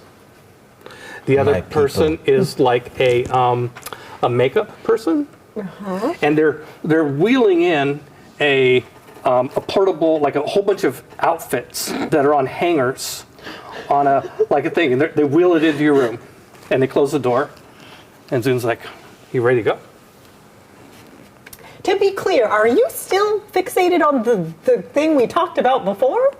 Yeah, why not? Let's do it. I mean, nobody would suspect us now. There's too much else going on. You are correct, but are you not at all worried about the fact that the Emperor is dead? Yeah, I'm kind of worried. I mean, yeah, a lot of things to worry, but I don't have a good idea what to do about it at the moment. But I do like the idea of going and tweaking Colbrander's nose. Okay, I will admit it would show that at the very least that we are still organized enough to take advantage of chaos, I suppose, to strong arm a country that has been shorting us money and making sure that they 5 come years in. behind on taxes. Yes, I'm offended by that, aren't you? I am offended by it, and That's why you came and talked to me. Yes, but in terms of priority, it wasn't. You've already given all your people something to do. It'll take Yes. them a little while. We'll be in and out. It won't take us more than a day. Okay, let me tell my aides that I will be out. Oh, I don't think you should tell anybody. Okay, what am I supposed to say when I just disappear after? Think of something. Surely it's not the first time you've taken a day off. Of course. So yes, during this time, I'm famous for taking my days off, and I would absolutely do it in Your the murder of private meetings. Private meetings. I'm about if I let them know through discreetly that the Legionnaire just not let them back in. Okay, yes. Well, okay, that's Yeah. fine. Whatever. I've got everybody working on everything. They will work on that, and I will just say that I am doing some back channeling, and they can leave it to that. Okay. Yeah. All okay. right. All right. Okay. All right. Well, if you could get undressed, please. Do you need me to put on armor? What are we doing? We're gonna dress you up in as a herald. Okay. Give me some more details on it. I know you're saying, oh, come with me on the seems- strike. Do you just want me standing in the background? Are you messing with me? He seems so really amused, which is like not something you see from Zune very often. He's like, yeah, you're gonna. Okay, you know that Ptolemy, you were in the council meeting. Yes. Ptolemy issued an edict, a ruling, whatever, that a writ of summons for Senate. Yes. Every senator will be sent. By the way, you all are senators. You all get the writ, even if you were there in the meeting, you still get one. You are going to be the herald, the official herald of the emperor of the Council of Consuls. You're going to hand deliver as a herald, not as Consul Yukos, the writ of summons to Senate to Jarl Colbrander. Okay. Okay, so this is how we'll do it. Does all this sound above board, or does this sound like deranged? Like just from in terms I mean, of it's all like, I mean, it sounds, I mean, yeah, I this guess. is lawful because I mean Like, I have yeah, very there- specifically I know how the law is Oh. supposed to work. This is cool, basically. Yeah, I mean, he's not said anything is wrong. Like the idea of the writs have to be delivered. They have to be delivered by hand. There is this this group of heralds that are like the official people that deliver these things, right? And so everything he's saying is totally true. Totally makes sense. He says, so here's what we're going to do. We're going to dress you up like a herald. Okay. And we're going to go to Iona in Tavia, which is where the local embassy is. My friend here is going to get us there in a hurry. Okay. And he points to the robed man you've never seen before.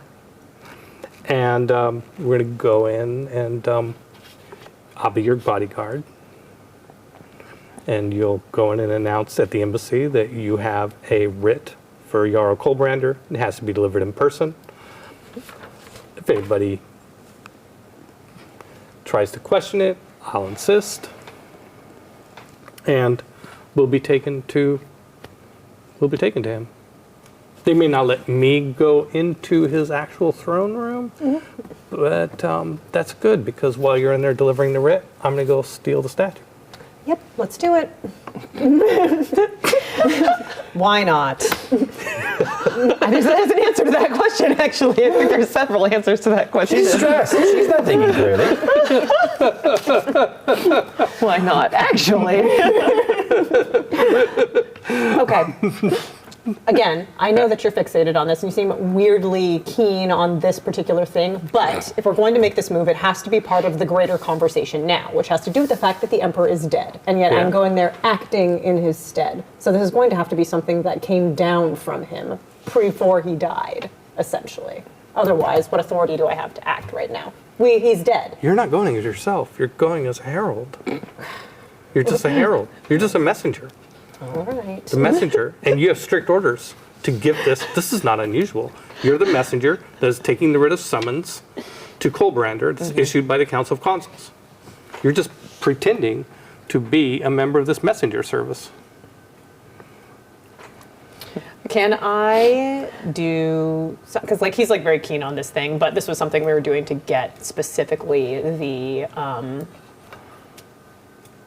favor of the Emperor, who's now dead. Yeah. But if we get this, that means we're going to be able to get revenue from these guys, which is a show of force, which is useful. I want to Yeah. make sure this is a useful thing that we're doing that would make sense. The for me to do it. statue is a golden lion. Yeah. It's made entirely of gold. Okay, but I mean from the standpoint of then we get to use this to like leverage them. Like, is that really going to is that going to help? We're going to tell them that their tax. Thank you. Your taxes are paid up after we get the lion home. You can tell them that. All right, and from this is Ray to Peter. Is Yeah. that above board? That makes sense. Yeah, Okay. totally. Yeah. Zune's not coming to you with a stupid plan. Yeah. It's a bold plan. Cool.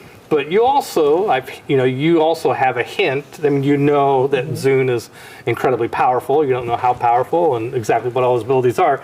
Especially since you have Zune Wise, you know that he's been around a long time. Okay. He's immortal. He's at least a century or two old. Okay. But it's so young by dwarf standards. All But right. that's okay. Great, that is fine. But I just want to make sure because I do want him to be on my effing side. That you have a belief that he'll. I do. You have a So- belief to create an allyship with Zune. I will do it then. Okay, let's do this. Okay. So. I'm gonna be like very impatient with like the person that's like putting the stuff. No, better makeup. I'm going to like I have to be unrecognizable but also fantastic. I do. Okay, have, so what happens is that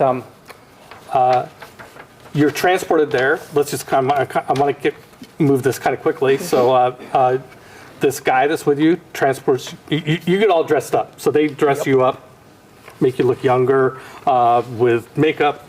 They put you the herald, and it's not just herald. Like this is like a uniform, you know, and it's really, you know, actually pretty fancy uniform. Like you'd like, okay, and you've seen these people before. This official messenger service, it exists. It's a real thing. Okay, and so they transport you guys into like into a dark alley. You come walking out of the alley. You're in Iona. You go into the embassy. that's like the federal. Teleport to the other side of the continent, Yeah, and yeah. then I'm gonna go and I'm gonna like Holy charm crap. these guys into And then thinking you're that gonna I'm play someone postman. else. Yeah. Let's go. Okay, I think it's worth. So let's take a break here. This is a good time to take a break. We usually take a break. So we'll take a break for a couple of minutes, and when we come back in just a few minutes, we're taking a break right now because I'm going to put a map out here of where they're going, just because I can, because I have great maps and I love maps. So we're going to do that. All right, we'll be right back.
Oh,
hi. We're back. Oh, okay. So I really wish that we need a camera in the break room because we should have been, instead of that little "we'll be back soon" thing, which is beautiful and lovely. Thank you, Steve. It'd have been fun to have had a camera on these two going at it about their lives as counsels. Anyway, it's been a rousing evening so far. Yes. Okay. Well, okay, so I promised you a map when we came back, and here we are. Okay, so you're used to looking at a map of Saratof, the imperial capital, which is there on this map. This is a map of Tamika, which is one of 10 continents in Chaldea. Another continent, you can see this sort of gray shaded out land over here is another continent called the continent of Nisha, which extends down that way, south. So there's several important kingdoms on this map. Tashamau is a kingdom that will probably come up soon, especially in Lexi, in your story. This is the kingdom that is inspired by ancient Egypt. And it is, so you can imagine Egyptian god, that'll play some role. But right now, for Danica, Consul Yukos, Tavia is this kingdom right here. And Iona is here. And the capital is Denorum, which is here.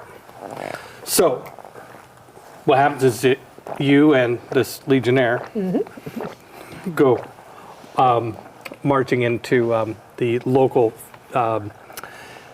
federal building, if you will. By the way, on my check against Zune, did I check that he was in the Legionnaire previously, or was that we didn't do this. We just were excited about Yeah. the success. No, he's never been in the Legion. Okay, so he's just wearing a funny costume then? Yeah. Okay. Not funny. Any Yeah. insight into why he might be doing that? Like, is it a ruse? He's your guard. Okay, all right, so it's just for this. Yeah, okay. yeah, you're a herald. Just checking. You have a guard. All The right. legionnaires to guard you and make sure that this this writ of summons to the Senate gets delivered to Tavia's senator, which is Jarl Kolbrand. Okay. So, and the and the human takes you there, the robed human takes you there, and then he's like, looks at Zune, let me know when you need your ride out, and then he's gone. Just disappears. Or pops out, you're not quite sure what. So, I mean, teleportation is rarer in Chaldea than in a typical D&D campaign, meaning that not every like 9th level wizard can throw teleport in Chaldea D&D. But it's not non-existent. It's just something that you have to have real power to. It makes sense that Zune can do it, but it's not common, yeah. Yeah. Well, he can't. His dude. He apparently can't do it himself. He had to get His somebody minion. to do it. Yeah, he's got a friend, somebody, minion, maybe. crew. Yes. Somebody he knows The fire squad. is in on it. Zune's 11. Zune's 11. So This is nice. Zune's just whispering to you, like, okay, you're the herald. Okay. I'm just, I won't be speaking unless there's trouble. All right, I've seen these presented. It's fine. Yeah.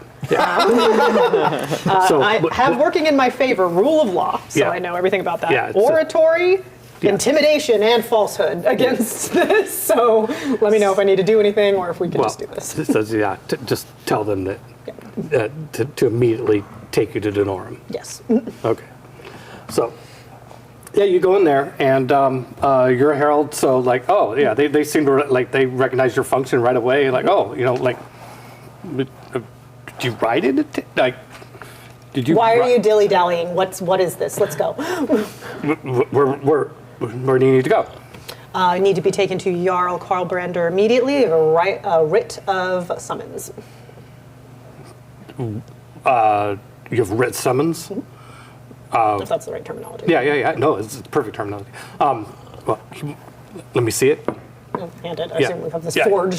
It's in a scroll tube, and the scroll tube is sealed shut, but it's got the imperial seal of the Council of Consuls, Yep. Really. and looks okay. Well, it says you can't go to Denorum. You're not Tavian. I'll make sure he gets to him. Was that right, or do I need to insist on this part?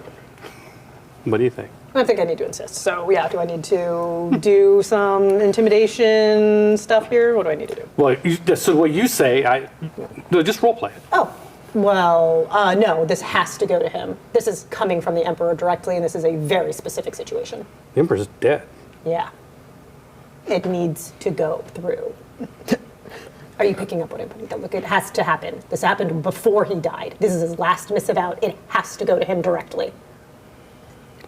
Yeah. Okay. And by the way, so your specific orders are to deliver it personally to Colbrander or be in Colbrander's presence. You can give Yeah. it to somebody else only in Colbrander's presence, by the way. Yeah. So there's extra. I'm trying to get to Colbrander, Yeah. basically.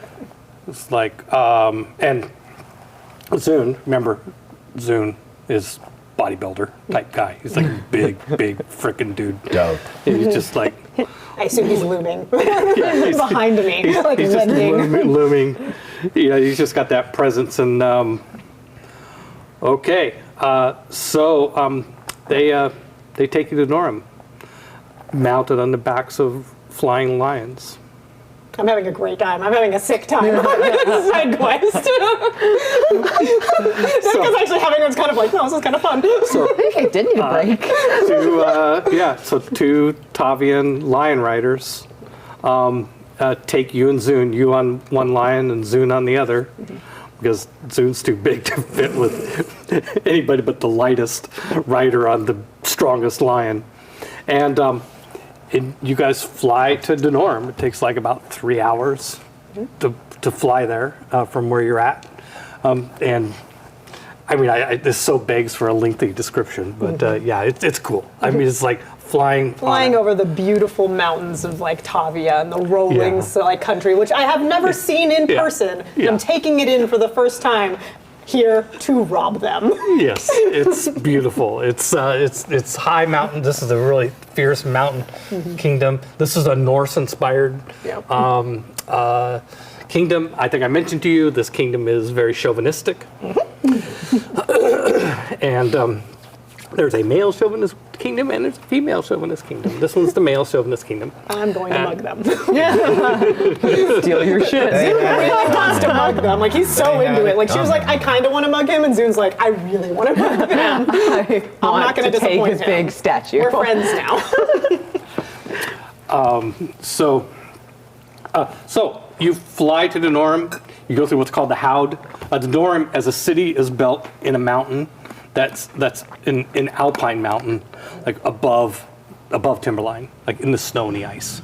That's where the entrance to Denorum is. And there's this big circle you fly through.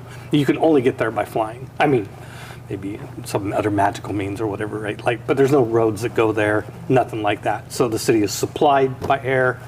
It's the transportation to the city is by air. The city itself, it's the capital of Tavia. It's actually pretty small because, it's not very practical to have, 100,000 people living in a city like that. Sounds dangerous. So you go there, you land, just like, nobody bothers you guys landing because you're on Tavian lions. There's only like 200 Tavian lion riders. There's not like thousands of them, and so like everybody knows everybody, and you guys land and like, oh, we gotta, and some higher ranking Tavian warrior comes over, and he's got the barbarian style, the big furs and the leather armor and the big weapons, and they're all super tall, Norse ideal, okay? Yeah, they're assholes because they're slavers, but they're also big tough dudes, right? And so they come in there and talk back and forth, and just to flaunt it, they're going to speak their local language, which you probably don't know. And they're checking up Zune up and down, like, It's like he's scarier than you. Yeah, grudging respect probably there, like, They have no okay, right. And so they escort you in, and with Zune, he follows you, and they go into the palace.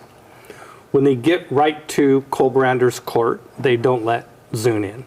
Okay, which is planned. Yeah, and Zune's, if he was nervous about anything, it was this point, and so he seems actually relieved that they're not letting him in.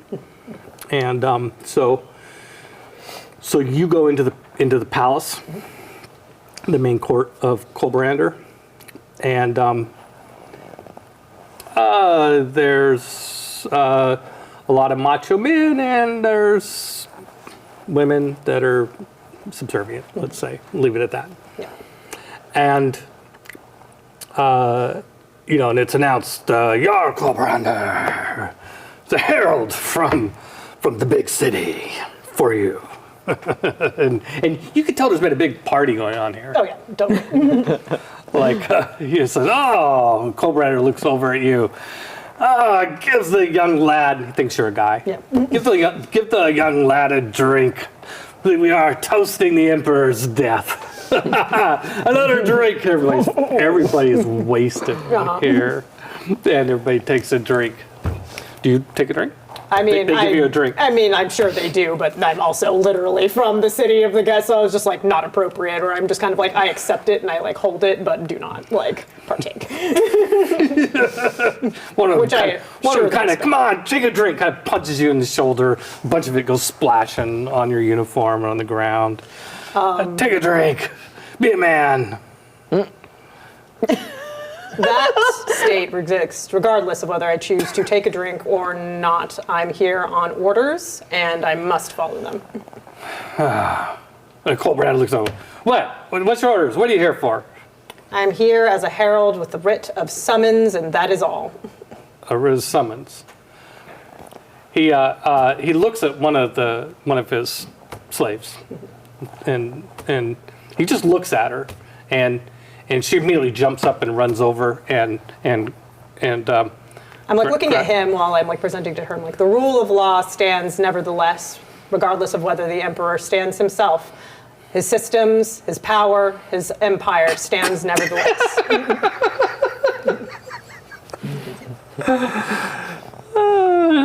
That's not her. That's not the slave. No, the slave. Yeah, no, he's doing as I'm talking to him. The slave. I hand it to her all the men are politely. laughing. Of course they are. Yeah, and so she takes it from you, takes it over to Colbrander, and he says, "Open it." And the girl opens it up, pulls it out, and reads the writ. I won't get all the formal language, but it says, Senator Colbrand, the Jarl of Tavia, you hereby summon to Senate during the week of Moon to be held at the Senate's discourse in Saratof. And, Yeah, it's like it's actually extremely boring because I'm essentially just giving him like, you've been served. It's like very boring, this thing that I'm doing. I'm just doing it under this maul of this guy being dead. Right. Yeah, and everybody is like, so he says, okay, just hold that writ out there for me. Just hold it. Yeah, hold it right there. Then he pisses on it. Yeah. And she's like, oh, gross. He's just like, pisses on the writ. And I take that to mean that you do not accept it's the writ. Very fun. By the way, it is also very typical that as a herald you would also take a message back, like Is that your message back to the emperor? the slave girl comes and brings you. Yeah, I don't take it. Writ. Is that your official answer? Yeah. Thank you. No, but basically, just kind of like does like a formal basically very just like following the book for this, and he goes like, okay, and then So, but you don't take the writ. no. Okay, so the slave girl follows you as you leave, Yeah, well, I'll keep walking. and she's But- like, "Take me with you." Comes, she's following you with the writ, Do it. Take your. and she's not trying to. Actually, she's not so much trying to get it to you now. She's kind of using it. Yeah, basically as an excuse. I'm gonna excuse like to let her continue to follow me and like kind of pretend that I'm like talking to her about it. I was like, I'm going. Okay. Can we get Yeah. out of line of sight here? Yeah, and there's a the big tough dude that you met earlier, dead off in the side corridor. Great, cool. Can I just follow the path of blood to Zoom? Is that what Yeah, I'm doing? Zoom kind of joins you. And, Yeah, basically I'm just like, can I take this one with me? We have enough room for two. This is a spite thing now. sure. So Zoom grabs her hand, sticks the hand in the bag, and you've seen these engravers dig, right? These bags that the Pentavlos have, where they scoop up all the treasure and the trophies and put them in a bag of holding. It's a bag of holding. Yeah. And as soon as an object or person breaks the bag has an entrance, like an opening like that. As soon as you break the plane, that's the opening of the bag. You just get sucked into it. Okay. So he just takes her hand and pushes it into that opening, and she gets sucked into it. Okay. And you guys go out. The two Tavian line riders that brought you here are there in the cold, wintry, and they seem to love it. The snow started coming in while you were inside, and and Zune kind of like gives you a knowing, Yeah. I got it. I'm just kind of like, great. I'm like very like, yes, Yeah, officious okay. until we're going. So you get on the taxi riders and fly off. Yeah, I'm like, be cool, dude, be cool. We're here on very boring business. Not interesting at all. Yeah. So you guys fly back to. Let's see. At some point maybe he just decides to. No, he's going to play it out. Okay. Yeah, you guys fly back to Iona. And you guys are like you deliver the thing, woohoo, on your way, and then you guys like walk around the aisle and into the alley and Teleport back? and the guy shows up, brings you back. You were gone for like maybe Like 8 10 hours. Yeah, maybe 10 hours. Okay, great. Yeah. Cool. Yeah. Just go back in, like teleport back like in my chambers, like same place? Or? Yeah, in your chamber. Yeah, nobody's in there because your chambers, temporary they might be, and nobody's there. And Okay. Zuno pull the statue out. And the girl, hopefully, yeah. Oh yeah. There's a girl in there. There's a whole girl I rescued. Yeah. So pulls out the statue, so actually, let me amend that. He takes you to your office, Yeah. like you're in like temporary housing. Did we ever talk about where your consul office is? Is it on the Imperial Palace grounds? I'm pretty sure it is on the Imperial Palace grounds because I like Okay. to be able to go there quickly. Okay, let's and take move this about, away. so. Okay. I get in. I'm just going to lean over here. It'll probably show up. If I put it over here, it won't be awkwardly in one of the shots. Woo, there it goes. Fly, be free. Okay, so we will, there are, in the palace grounds, if you have an office, it's going to be in the Hall of Ambassadors. Okay. Okay, so this is your work office. Like you have people that work for you as a consul are here, and he takes you into your private office where nobody can see that you're at. And in your private office in this building, he takes out the statue. That was fun. I'm not going to lie. That was pretty fun. He goes, yeah, it was. That was fun. Okay. Yeah. Okay, I'll leave the statue for you. This is very funny. I don't know how I'm going to. We're just going to say that they sent a courier over with, They sent their back pay. They sent it with a courier. And How big is the statue? I'm wondering. Yeah, it's It's made gorgeous, this whole thing. Okay, yeah. It's I'm picturing it's bigger than an actual lion. This actual size of a Tavian lion, which are bigger than actual lions, but not like, not like Daughter of Set size, right? They're Like a dire lion. Yeah, exactly. Yeah, so right. Modest size, Probably like Small. double the size in each dimension. So what is that? I don't in terms of volume, I'm not sure, but let's say twice as long, twice as high. big. Yeah. large. Yeah.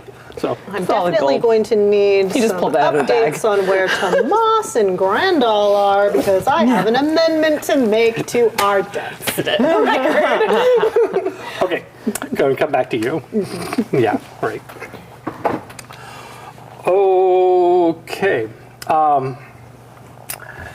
So, you said you have an idea. Do you want to hit something with me now, or do you have ideas for a future session, or what? Yeah, I would need to make a pit stop on the way to, if we're going right to the Triton Ambassadors. No, it could happen whenever. So. I just need to make a pit stop. I have a contact, or I have a relationship I'd like to tap Okay, great. that I Love it. paid for. Excellent. I put it as a. It's a black. I didn't have a named character, but it would be my go-to. Oh, this is the great thing about relationships. You as a player are obligated to name them. Okay, this would be But if you pick an ethnicity, I can help you. Mark of Silence. Mark of Silence. I just need somebody who is like high up in the black market.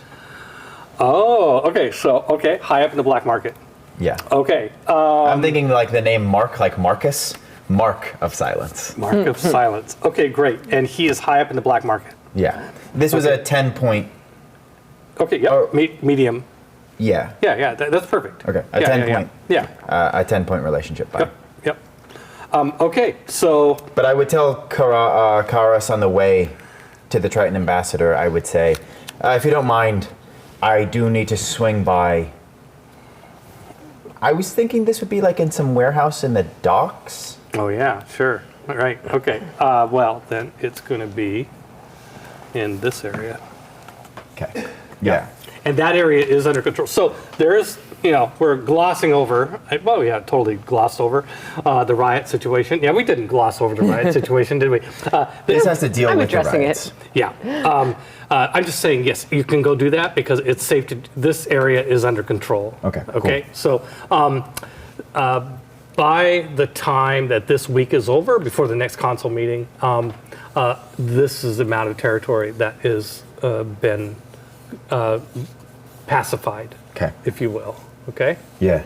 But it started with this, the docks, the Legion, the castrum here of this is where the main military base is. That's actually by the palace itself, and then the municipal buildings, and then the buildings along the mall, and some of this land, the big market that's here, etc. So if you wanted to go here, or something, I would say, okay, well that's dangerous. I feel like my contact would be at the docks Yeah. because it is where all of the big moves get made. All right. Okay. Yeah. No, that's great. That's fabulous. And so I'm thinking that there's, maybe some, maybe he's got if he's the type of guy to have if it's in the docks, or, yeah. Okay. Let's say you meet him in the dock. Let's go with that. Okay. So you meet him in the dock areas. Let's say a warehouse that has half the warehouse is an office. Okay. And yeah, he lives there, and he's maybe he lives somewhere else too, but that's where he lives, where you think he lives. And, We know not to ask too many questions about each other's personal lives. Yeah. And so since your relationship with him go back to your smuggling days? Yeah, I feel like I am still connected. I feel like I am still doing some deals, and a lot of my disposable income is from less than reputable sources. Okay. I feel like maybe I've set up a network and I am not directly running the day-to-day anymore, but I've installed the people that were good and loyal to me, and therefore I am kind of taking and ensuring that everybody's safe and making the deals on the higher end, and I'm kind of profiting from all of this without having to get my hands too dirty. Yeah, you're a magnet. Yeah. Yeah, you go from merchant to your life paths were merchant. What were your last 3 life paths? Merchant and magnet are the last 2. Last 2. I wrote them on. And then before Moneylender. Moneylender. Okay. I was a bit of a loan shark before then. Shark. Yeah. Okay. Before that, Okay. duelist. Before that, smuggler. Before that, con man. Like I said, squeaky clean businessman. Yeah. But I would meet this fellow because I have an agenda, and it is very time sensitive. I would meet this person the moment I heard about the temples of Set getting ransacked. Okay. Yeah. Okay. Great. Okay. So you go there. He's got a crew. Everybody's on alert. There's a lot of people around. There are legionnaires around. Sure. But not right by his building. Right. We're all paying a little bit to make sure that happens. It's there's some ways that you keep the empire running smoothly, right? So you go in to see Mark. Master Silence. Pressing business. Time sensitive. All business today is pressing. Indeed. Things are happening, and we need to make sure that we stay in front of everything. No. There's a wish list of mine. You have a wish list. You're wanting to do business in these times. I am. Most people I know are hunkering down. No. No? No? Well, Those are the people who will get left behind when whatever happens next happens next. what do you think's going to happen next? I don't have any bets to place yet, but I would like to make sure that when one side emerges, we have their favor, no matter what side that is. I've heard recently that the temples of Set have been ransacked by the riots, and that many artifacts were stolen. Yes. I want the word put out that I am willing to pay premium prices for any artifacts of Set. And if you hear that any of them are leaving the city, you will do whatever is necessary to ensure that they don't, and they end up in my possession. Whoever returns them will be made very, very happy. Very happy. No haggling. Top dollar for anything I can get my hands on. Wow. Very well. I will put word out to all the fences. And there's a danger here. This could be seen as you trying to profit from the misfortunes of the church. I understand. And that is why we need to come at this 2 ways. First of all, I'm not looking to resale here. I just want the artifacts, and what I do with them, I will do with them. I'm making sure that they stay safe. Secondly, whoever has them should know there's no reason to hang on to them, because I've an ear to the ground in the palace. The army of Set is out to make an example of those who've turned against the god. And anyone caught with those artifacts is likely not to hold on to their lives, let alone their treasures, for long. I'm willing to take that burden off of them and ensure that they see a handsome price. Well, that's good news, because I would have assumed that most fences would not want to get anywhere near such items. So I think it's quite convenient for me that there is a sophisticated buyer, a wealthy buyer, who is interested in some items that every sane person would stay a mile away from. Exactly. Now, Bold move.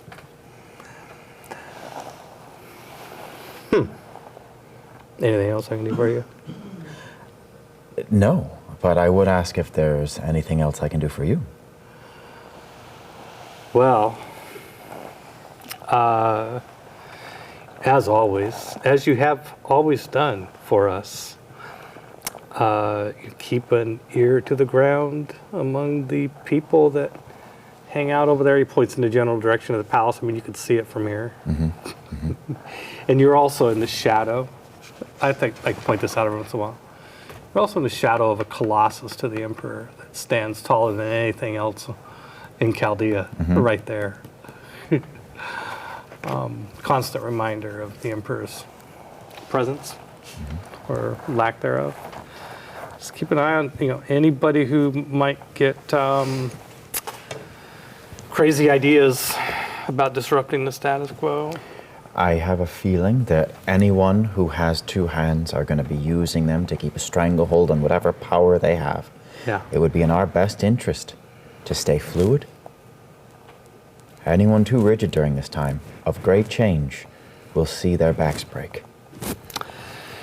Yeah, I'd like to kind of see the ports stay calm, like a calm water on a lake.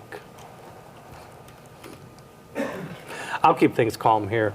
Okay. If you can take care of the rest of the world for us, that'd be great. Indeed. Now, I would say, as I'm on my way out, one last thing, Yeah. Mark. Yeah. Master of Silence. It would behoove anyone in our organization not to look for fast profit, not to participate in any of the riots, and not to smash or grab anything from any of the districts soon to be back under control of those in power. This is our time to be active, but not stupid. Let Yeah. the civilians get thrown into the jails and have their heads and hands cut off. Not us. Well, of course, none of our people are doing that.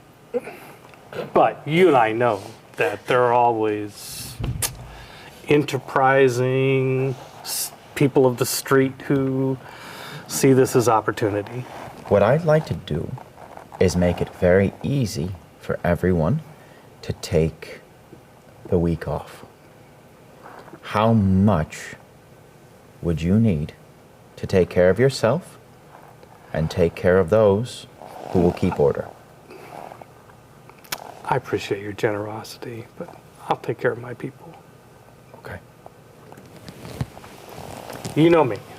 I do. Never take money that's not honestly earned. Of course. I just don't want anyone to feel desperate No. or feel as though we have anything to fear about the money that is flowing through our pockets. We're going to be fine. That's right. By the way, Mark of Silence, just a little FYI thing that you would know about him. He's a vampire. Oh, sweet. FYI. That's something that didn't come up naturally. Just I'd throw that in there. I feel like I'd be cool with that. Yeah, Okay. you must be. Okay. But yeah, he's got his troop. Yeah. You Cool. know, Love yeah, it. Even better. Yeah, just FYI. Okay. Yeah. Just an You can create NPCs with relationships, but I get add a little twist. Sweet. Yeah. Okay, back to you, Lexi. And I got to think about managing time here. I was gonna say. Let me see here real quick, because I don't want to really go much past 9, and we're at 9 o'clock already. Because I am also okay with holding off what I need to for next session. You have anything you're good for anything you want to get done before the next council meeting that needs to be springtime right now? Or I think she's just gonna, as long because I kind of already established the last time we talked that what she's actively trying to establish herself in this military system. My goal is kind of perhaps she's still saying that she's operating under for Halsan, but her goal is kind of by the time he comes out, she will be the one who was there for everyone in the time of crisis. She's the one who saved the priests when Halsan wouldn't show his face. You know, she was the one who was there for people, and she just wants to make sure that people know. Okay. That's all. Right. She's being very active and very face forward. So, yeah, I got it. I think it's brilliant, by the way. Excellent. I think that's really good. In fact, I think you get a gold star. Yes! Oh my gosh, that's the only reason I showed up. No, I'm kidding. Just For the gold star. That's all we want. Yay! There Thank you go. That's my fuzzy little sweater. I do. Highly. So I'm just going to throw this out as like a thing, and then we're going to cut it for it. Perfect. It'll be like as you're like on your way to the next council meeting, like there's somebody that's been trying to finally. People are like finally getting to the point where they realize that you actually do want to know stuff, and then they're not supposed to be hiding stuff from you. Yes. Yeah, you've been getting urgent messages Good. from that haven't been getting to you, and finally one of them does get to you. Like okay, this person's really insistent. There's a person who's really insistent. They need I don't know. They come to see if you really want to meet this person or not. Yes. And it's a. Can I tell you who it is first? Yes. Yeah. Okay. It's somebody that says they work for you over at the council. Well, who is it? Did you get a name? Yeah, it gets a name. It's like your main aide. Okay, then absolutely, yes, send them in. Like who's been in the church the whole time. You also have a council position. Yes, Right. send them Yeah. in. Yeah. The council, the penal code, that thing. Right. Yeah. Yeah. So your aide's like, where have you been? Okay. Okay. We got a lot going on. Yeah. Well, there's a prison break. The gulag up in the Never Dark Hills. Some gang broke in. They killed the warden. All the prisoners escaped. Excellent. Okay, cut. Yep. Angry blank. How many people got today? Let's go. Wow, the population dropped by half as soon as she took charge of things. So weird. You got rises, 3 prison. Yeah. So yeah, there's a gulag north of the city a ways. And, Let's do this. Next session, I'm ready. all those cherry tears, just keep on going north. Right. I will be having a meeting with Fatima about that. Yeah. Okay. Ooh, interesting. Have her go take care of it. Got it. Yeah, as if she didn't have enough to do. Okay. We'll do more. Okay. Donica. Yeah. So we're gonna you get invited. Yeah. So all the aides. Yeah. Funny that you want to see Grantal. He also wants to see you. Oh, funny that you want to see Tomas Swift. He also wants to see you. Yeah, I imagine. Funny that you want to see Olke. He also wants to see you. There is a meeting that you're invited to over at Stead Hall. Now, Stead Hall, there's 2 dwarven clans that live in town, basically. The Steadfast clan and the Geldzon clan. And each of them have a hall, which is there's that one, and then Geldzon's up past, down on that end. Guild Hall is where Feldspar lives, and is and both of these clans are like not much to look at from the outside. It's just like, oh, they own that hill up there, and there's a road that goes up there, and there's kind of a fortress and stuff.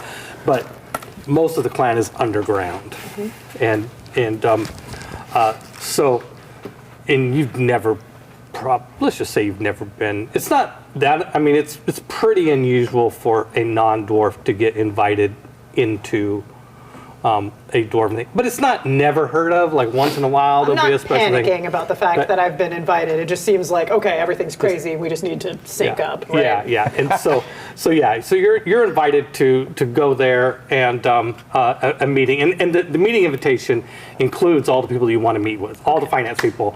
So, goodness, finally. Okay, and Anton, and everybody, and the 2 dwarves and Tomas. Yeah, the 5 consuls who are involved with the economics of the industry, of the empire, if you will. So you go there, and it would.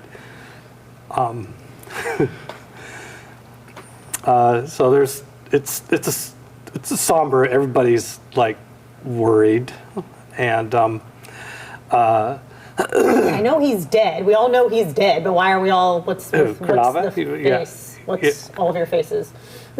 No, yeah. So, well, the doors are very shut-mouthed, at first until everybody's there and everybody's settled, and they just have grim looks on their face, and they're kind of looking down like this, and nobody's really socializing. I mean, you could kind of socialize with OK or Toma, but the doors are just being very tight-lipped. Oh, and there's a room, there's a table, chairs. And, I'll sync with my others. I'm like, okay, well, we'll wait for them to set the agenda. But I'm quickly being like, okay, hey, by the way, we're gonna fix this. And there's oh, by the way, there's someone paid their dues, so everything's gonna be a little better. We need to have somebody to take care of that. I'm kind of getting stuff done while I'm waiting for them to talk. Sure, yeah. And OK seems to be as in the dark as, that's Marcus's character, by the way. He seems to be as in the dark as you are in terms of what this meeting's about. And so he's very interested in what you have to say. And he's so you're having a nice conversation with him. And then, and finally Garl comes in. Garl is the consul of the central bank. Yep. And he's old, even for a dwarf. He is several, say, in his 400s, and he's tottering in, and looks a lot older. He looks older than he did at the council meeting. At the council meeting, he didn't say anything. Mm-hmm. He looked, he is an old dude, but he has a sharp mind, mm-hmm. but he didn't say anything at the last council meeting. And Grantal did. The other dwarf. There's two dwarven consuls, yep. And he's in charge of. He's the treasurer. The treasurer. So he tracks where all the balance of accounts between all the countries. Mm-hmm. You go out and collect the taxes. So he definitely knows that. I have great news in the middle of all this bad news. Yeah. So everybody is seated, and Garl just doesn't even look like he's in a position to say anything, talk. He just looks so shaken. His hands are shaking. Mm-hmm. And Grantal says, well, the gold reserves of the Empire have been stolen. Excuse me? Say that again, but slower. I didn't actually mean slower. What are you talking about? What do you mean it was stolen? The bulk of the gold reserves of the Kardavan Empire were in a vault that is about a mile down in the earth from the place we are sitting right now. And those gold reserves are gone. And by the way, Grantal tends to be very. Grantal is an unusual dwarf in that he, one of his beliefs is never drink before sunset. Mm-hmm. He's very well spoken. He's very steady Eddie. Where Garl is very much the banker. In fact, he's in a race known for banking and commerce. He's like the guy that all dwarves look at and say, he's the banker's banker, right? Yeah. But he's old anyway. So Grantal's we don't know how. The vault was magically defended in many ways. The Tectomancers Guild, by the way, Feldspar is here. Feldspar's guildmaster, the guildmaster of the Tectomancy Guild, is here. And okay, that's probably enough. So, to be clear, you opened the vault, you looked inside, and the entirety of the treasury is just gone, or the majority of the treasury, if I'm understanding. Well, for a while we could and actually Feldspar actually jumps in and kind of explains it, because Feldspar and the Tectomancer Guild understand. But for a while we couldn't actually see into the vault, our access to the vault was denied. But through further investigations and enchantments and work, we've been able to figure out that the vault itself is gone. and therefore, and all its contents are just gone. Like somebody stole the contents of the vault, stole the contents of the vault by stealing the vault itself. So the pocket dimension in which all of the gold is for our country was just moved somewhere else, more convenient for the thief. Is that what I'm understanding? And you couldn't prevent this? It is your entire function to prevent this. Yeah, the doors are. Forgot about that, actually. Don't look at me, dude. Money is power, and there is none here anymore, is my understanding. That's right. Good. That Wonderful. Yeah. No, it's not wonderful at all. All right, so I might understand that we cannot rely on the dwarven reserves at all. They are entirely gone. We have to turn to the other reserves that we have. Because like the dwarves aren't the only ones. There's others. They had the majority, right? As far as you know, I mean, it's not like it's not a topic that's totally open for conversation. You're not even sure exactly where all the reserves are. I mean, you don't need to know, so you don't. Thomas, who doesn't seem as surprised to learn this as you are, and you and OK are clearly surprised. Thomas evidently was led into the circle first, and then the two of you were brought in. He will yell at us immediately. Thomas says, this vault was not the only vault that was hit. Multiple vaults were hit. All of them. All of them. At the moment that the Emperor was assassinated, his Drazeldar all knew it somehow. And in many of these vaults, part of the defenses of the vault were that there was a Drazeldar stationed at the vault. And they all abandoned their post, yes, understood. And they all abandoned their posts in the same moment and started moving towards the To defend the Emperor, yes. the Imperial yes. Palace, right? And I should, by the way, if I could retroactively do this session, like at some random point, I thought it'd be fun to have a random clock that just goes off, like, oh, another Drazeldar just showed up in Saratof, just charging through town, destroying buildings, massive As chaos. we're having this conversation out the window. Juggernaut. Just, Oh my God, there goes one now. Yeah, exactly. We're all picturing it. Yeah. In fact, I guess that's what happens. I go, oh yeah, by the way, one just ran by. Okay, so they all abandoned their posts, and I'm led to believe that opened up the vaults to be there's ransacked. more to the security than Drazeldar, Yes. but yes. Several vaults were robbed at the very moment that the Drazeldar abandoned their posts. Not all of them are cash vaults. Some of them are just like simple vaults, like a museum that held priceless relics there that any were including pattern? some magical artifacts. Is there any pattern into the ones that were all hit? Were they all of the same magical means, the same kind of pocket dimension? Have all of them have been hit, not just the ones under your control, the ones under human control. Everyone. We know of 6 places that were robbed. 6 places that you could call vaults, but they're not even all vaults. So high security locations where there was valuables, either cash or magic items, artifacts, or relics, and that's probably not all of them. If we know of 6, what are the ones we don't know of, right?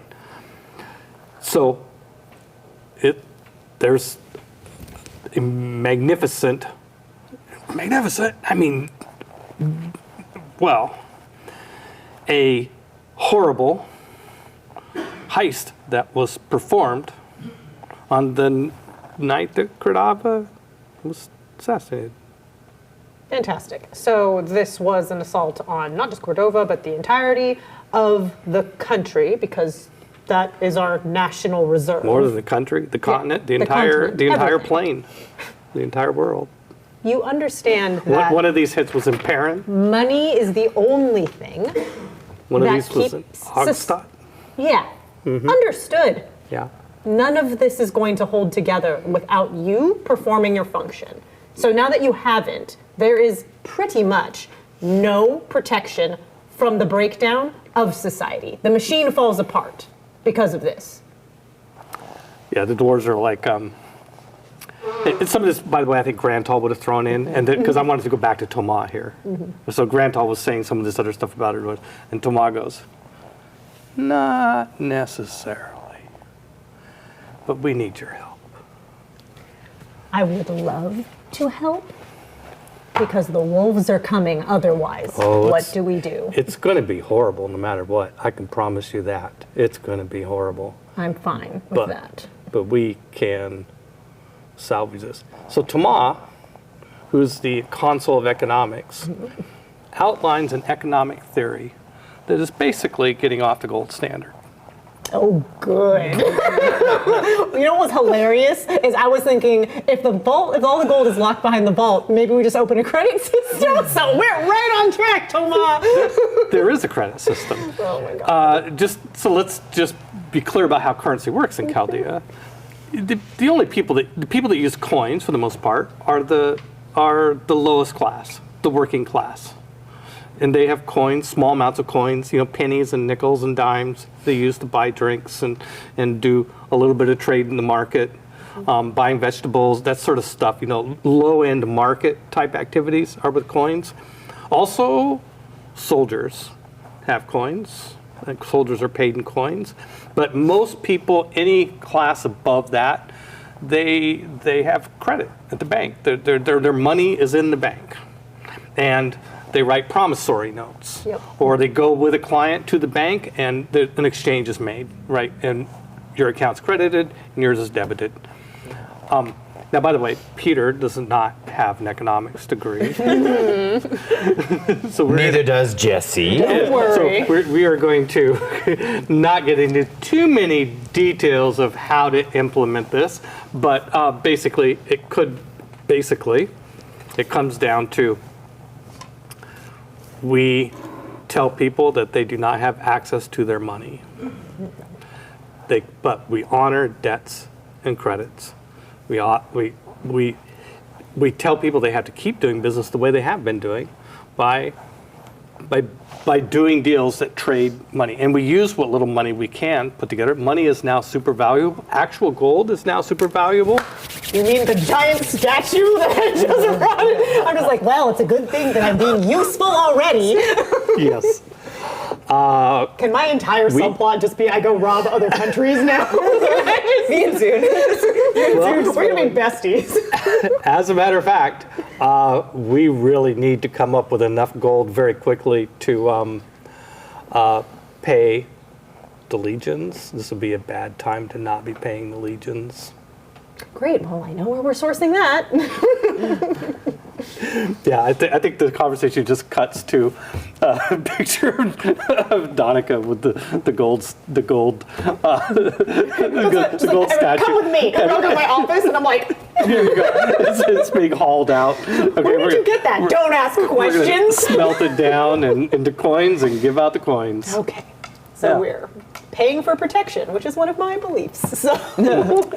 So yeah, there could be a whole episode just around like this, but basically, just to cut it short, Thomas outlines this concept, and there is a lot of, you certainly could be yelling a lot at these dwarves about stuff. But anyway, I mean, you get the idea. Like you probably don't feel like you actually have a choice. Really, Oh, here. yeah, no, totally. We just have to move on to the next thing. I totally yell at them a lot, for sure, just for my own catharsis, but then we move to the pragmatic. And you find out that Thomas, by the way, pitched this idea to the emperor like 20 years ago. Like he's been championing this idea of getting off the gold standard for decades. And the emperor liked the idea, but just could never convince the dwarves to go along with it. Yeah, they have to. Now the dwarves don't really have a choice. Yeah. The dwarves, by the way, are super wealthy. At least they were. Yeah. Like Danica said, I was like, money is power, and now you don't have any. So we're going to do what we want now. Well, and you're offering up the statue, and Thomas like, see now, Thomas says to the dwarves, Now, here, Consul Yukos is setting a great example. What are the dwarves going to bring to this? Remember when I said, and I gave that speech not very long ago, where I said that everyone needs to pull their weight? Right. Yeah. Wink. Yeah.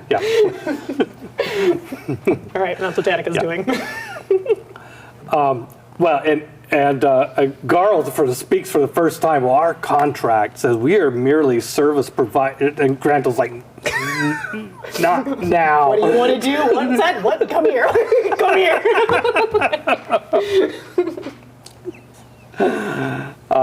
Okay. I think if you don't mind, put off the embassy. Yeah. Would you? I have an idea for a short scene, but it depends on my success of obtaining Set's relics. Oh, It okay. is 9:20. Yeah. Just a heads up. Okay. We usually quit at 9, so yeah, we'll put it off. These tend to be, shorter than we literally like, but longer than Lexi would like. So we have a babysitter. Fair. Yeah. Okay. We have so to wrap up, we have the process we go through at the end is we do art awards real quick. So beliefs, we go through beliefs, and if you so for your beliefs, Jesse, let's see. I don't think you got to work on your first belief. Let's see. So there's a thing called advancing a belief versus resolving a belief. Advancing a belief is if you, maybe you did work on your first belief, but basically, if you have activities that are furthering your progress towards accomplishing in a belief, that's called advancing a belief. If you resolve a belief, then that's called resolving a belief. And the first one's worth of fate, the second one's worth of persona. Okay. So, do you feel like? How do you feel about your 3 beliefs in that context? I do feel like I advanced my I will gain an audience with Set. By putting this into order, yeah. Okay. Perhaps even only just one micro step forward, but I was working specifically with that in mind. Okay, so that's a fate. Okay. Okay. Sweet. All right. Danny, Ray. Yeah. I'm pretty sure safety's bought and paid for. I think I moved that one forward pretty, both with the Zune and just in general, Okay. paying the Legionnaires and stuff. So. Okay. Okay, so that's a fate. And what about your other 2 beliefs? The other one that I kind of have been working on is eliminate true believers, but I'm not aware of what she's doing yet, so I haven't started on that one yet. Okay. And I think my last one, the third belief I've been trying to develop, but now that I kind of see the shape, I think it's going to be kind of. No, I think your allyship with Zune was one of your beliefs. Yeah, right? no. Well, yeah, that was. Yeah, that one moved forward. That was the one I was talking about. I think you resolved it. Oh, okay. I mean, I think. Sweet. I mean, you suggested we go deal with a problem. He went with you. I mean, that's. Okay. I mean, you're not going to get closer really No, to you're him good. than that. I mean, I'd say that you're, you have a relationship with Zune now. Correct. Yeah. Perfect. And that's cool. So that's a persona. Okay. So Okay. persona. Lexi? Yeah, I think I moved forward in not with making it illegal to worship other gods, but shifting the way punishment is handled. I think I'm starting to work towards putting myself in a position where I have more control of that and even acting on how I think punishment should be handled. Okay. That's a fate? Yes. Yeah, I think that's the only belief I that's good. did this Okay, round. so for instincts and traits, if you, we won't go through them all, but if you have an instinct or trait that came into play that either created a compensation for yourself or sent a story in a new direction, speak up. I don't think so. I don't think so. Okay, so the last bit of this process is what's called moments of gratitude, to take an idea from Sarah Moore and merge it with Burning Wheel, is that each of you get to award a persona to another player. Okay? And it should be for one of these on this list, in this handout I gave you. Either embodiment, which is superb role-playing. Humor, for in-character game stopper. Right skill, right time. That's when, when Feldspar used jargon, which is like I'd never seen anybody use that skill before, but it was actually very important in that moment. That's it. Workhorse is just like the support work that this is like can happen even outside the game. It's just like somebody who does a lot of work to help the game move, and an MVP. I would like to give Ray humor for her character going along with Zune's plan and just agreeing to that, because I think that she could have very well in character been like, oh my god, the Emperor is dead. I'm not going off to do this weird little side thing while I'm trying to keep an empire together. But she did, and that was hilarious and awesome. I was Fabulous. going to give embodiment. I think I was going to give to your character. Because you were very much on the point with like everything that Peter was throwing to you. Yeah, I really enjoyed that. Thank you. I was going to give embodiment to you for the whole thing, but specifically for going into the room where communion was happening and just being like, I'm the boss now. This is mine. But in a very, it felt to me, a very grounded in fiction place. That was not like a player making a thing, but a character recognizing the stakes and the obstacles and choosing a tactic that just got straight to the heart. Thank you. Excellent. I get to also make an award, and so I'm going to give the Workhorse Award to Jesse for in 2 days putting together this character and having it come in with, you spent more work creating your character and getting your character to a playable, I shouldn't say more, a lot of work on that. So well done. Thank you. Okay, so that I just wanted to be able to have fun with you guys. Yeah, what fun we had. Yeah, no, okay, great. So awesome that session. is that. We will in future sessions. I'll say that future sessions. Okay, so let's. Our closeout. Each player, each of you has a moment to say something to the camera. If you want to reintroduce yourself, promote any projects that you're working on, and if you can be found on the internet, if you'd like to be found on the internet, how somebody can find you on the internet. So start with you, Jesse. Jesse Lee Keeter. You can find me my website at jesseleekeeter.com. I don't have anything to promote. I'm just happy to be here playing this game. Hi, I'm Ray, and I'm not really online, and don't look for me. Thank you. Except look for her Yes. here. Yeah, except for here. Yeah, look for her here. I am Lexi. You can find me under Lexi the First across social media, and I am here and also on the other Actoroke game, Nearly Departed, that we play, right? Gen Con on Wednesdays. Yay, excellent. All right. Well, and I'm Peter, and I'm found on Gen Con TV. On Facebook, I'm Peter Adkison. Here on Gen Con TV, I am on Actoroke every other week, kind of on average. I'm also on Table Takes on Fridays and Peter vs. Machine on Mondays. And I have a lot of fun streaming on Twitch. So that's why I'm here. All right. Well, thank you for watching. By the way, hashtag World of Chaldea on a lot of the socials. Yeah, I remembered that time. I'm feeling really good about that. Look, Sarah. Yeah. Danny did. Look, Sarah, I did it. All right. Thank you for coming by and watching. We had a lot of fun. I hope you have fun participating. Bye.